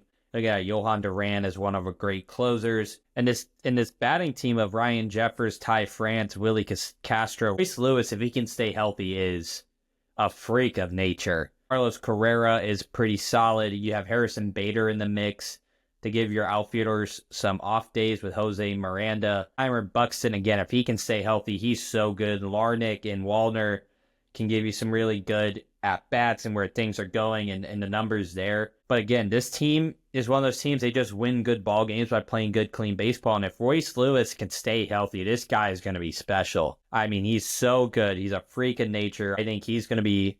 If he stays healthy, there's a really good chance we're talking about him as one of the best bats in all of baseball by the end of the year. if he stays healthy, because the little amount that he's shown, he's a freak of nature and he's so uniquely talented that I think it gives the Minnesota Twins this is kind of tantalizing bit of like, could they be more than what they are? But then again, how many times have we seen it with the Twins where they are what they are? When the AL Central was terrible, they were the number one team by far. But now that the AL Central has caught up, they're like in the middle of the pack. So like now it's like, where do they go? They have all the pieces, but so does everybody else. So where do you figure it out if you're the Twins, especially if you get ravaged by injuries? So that's my only question with the Twins, especially if Royce Lewis isn't consistently healthy. I don't know where your runs really come from if Buxton gets hurt or Correa gets hurt, because they're going to get hurt at some point given their age and their stature. Yeah, DJ. No, that's all you, buddy. Okay. Yeah, I agree with you, Jacob. Health is the biggest concern for the Twins this year. And we talked though for Brooks Lee, though. That's a big prospect from them. Probably going to play on second base this year for the Twins. Really big upset for him. Bullpen looks good, though. They have Yohan Durant, one of the most electric closers in the league. Joe Ryan had a really good year last year for the Twins. Had, I think, over 10 wins for the squad. Really good strikeout pitcher. They're a middle-of-the-road team, for me, honestly. Like, nothing too, like edgy for them. So they will be a little better, but nothing to scare the Gritty Tigs or the Royals or the Guardians. And we're just not even... DJ, do you have anything to add here? Yeah, I think the Twins are one of the more overrated teams year in and year out. They have these high expectations. They spent a lot of money a couple years ago and ended up being favorites in their division, and they just always fall up short. And so just to make a long story short, I don't see why this year would be any different for them. Especially with the upgrades that other teams have made. I'm not even going to bother talking about the Chicago White Sox because they're an embarrassment. So... You thought the Athletics were bad. The White Sox are significantly worse. So, with that being said, I am going to take the Kansas City Royals to win the AL Central, followed by the Tigers, Guardians, Twins, and White Sox. Go ahead, Drew. I'll go with the Gritty Tigs, the Tigers at 1. I will take the Royals at 2. You might need to be careful with what you're saying there. Jeez. The Guardians at 3. I know it's...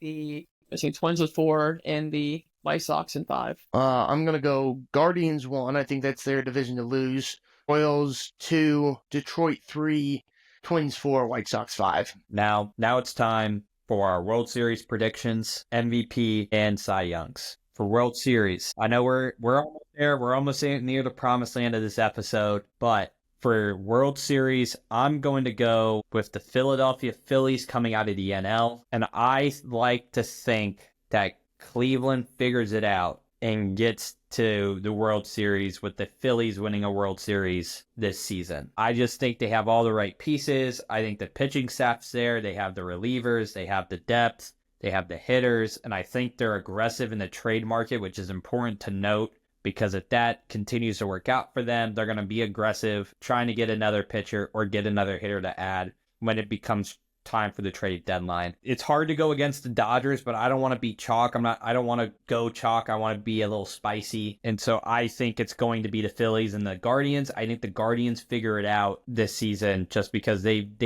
been so close so many times. I think they're going to figure it out to get back to the World Series, but unfortunately it's just not going to work out in their favor. DJ or Drew? Drew?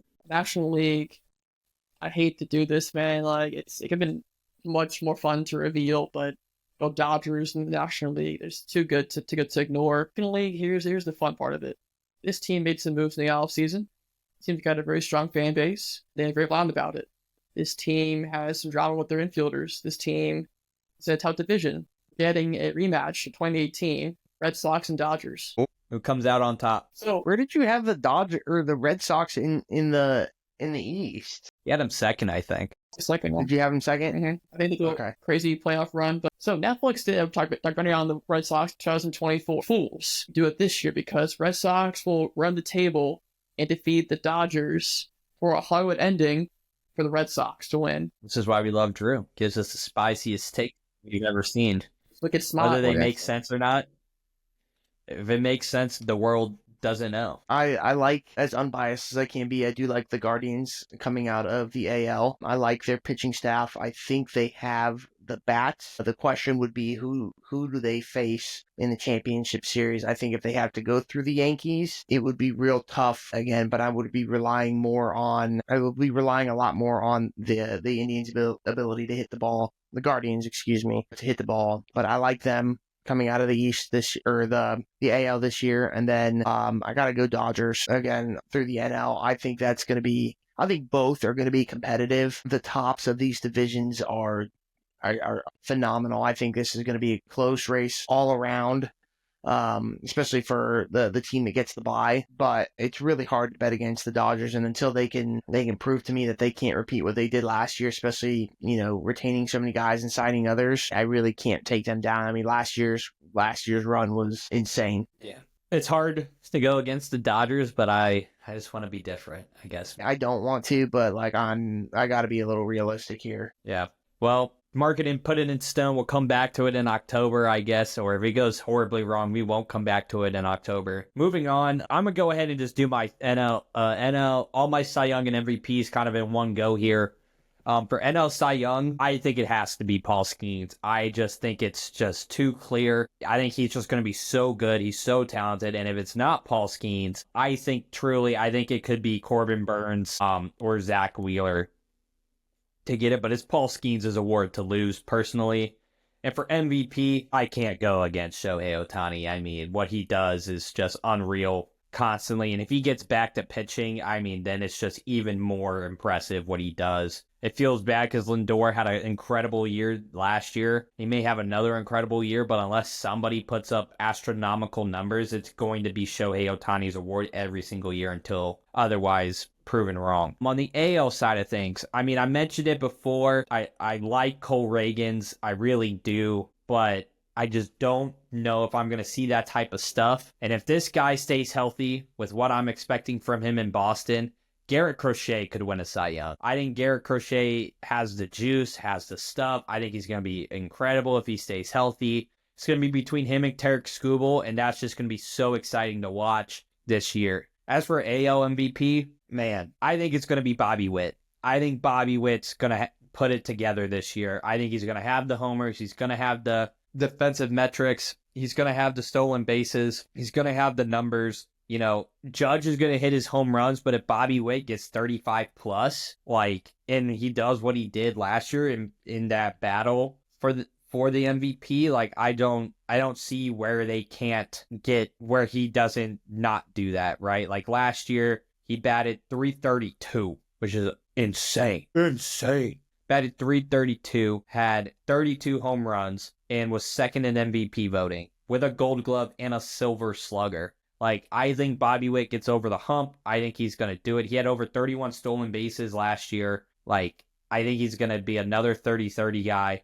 There's a chance that he might even be a 40 guy, like Acuna. So, who knows? But I think Bobby Witt's going to win the AL MVP this year. I'm sticking with what we've been doing on the awards. Okay. Yeah, I was going to cut that one off, but it's fine. Whatever. I get in some spicy takes this episode so far. And I don't want to stop, I want to keep it going, So, and also, I'm going to flamethrower here.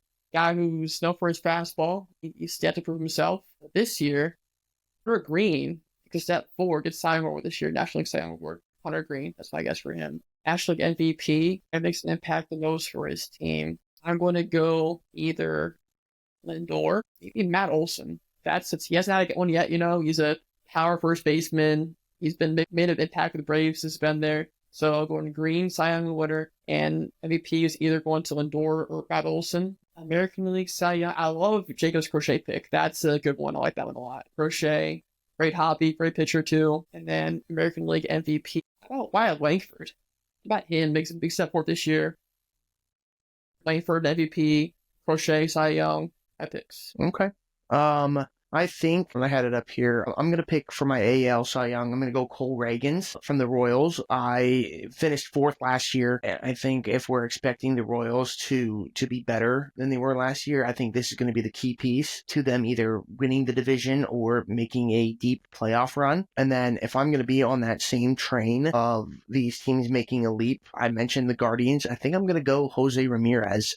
That might be a little bit hotter of a take, but again, if Cleveland makes the leap that me and Jacob see now, I think he has got to be the guy who takes off and runs with this team. And I think just to stay along with the theme of that, I think Jose Ramirez makes the most sense to me. On the NL side, I have to agree with Jacob. I'm not going to go anything spicy here. I'm going to go with Paul Skeens, especially with this as a popularity contest, as these things can funnel into. If he comes out and performs like he did last year, he was arguably the winner last year in some people's eyes. It might be a little bit of a stretch, but you add the couple extra games that he gets, he's fully healthy coming into this season, it's his to lose. And then this NL side for MVP, I mean, there's a multitude of people that you could go with. You could go with Shohei. Again, Fernando Tatis would be a spicy little take if the Padres,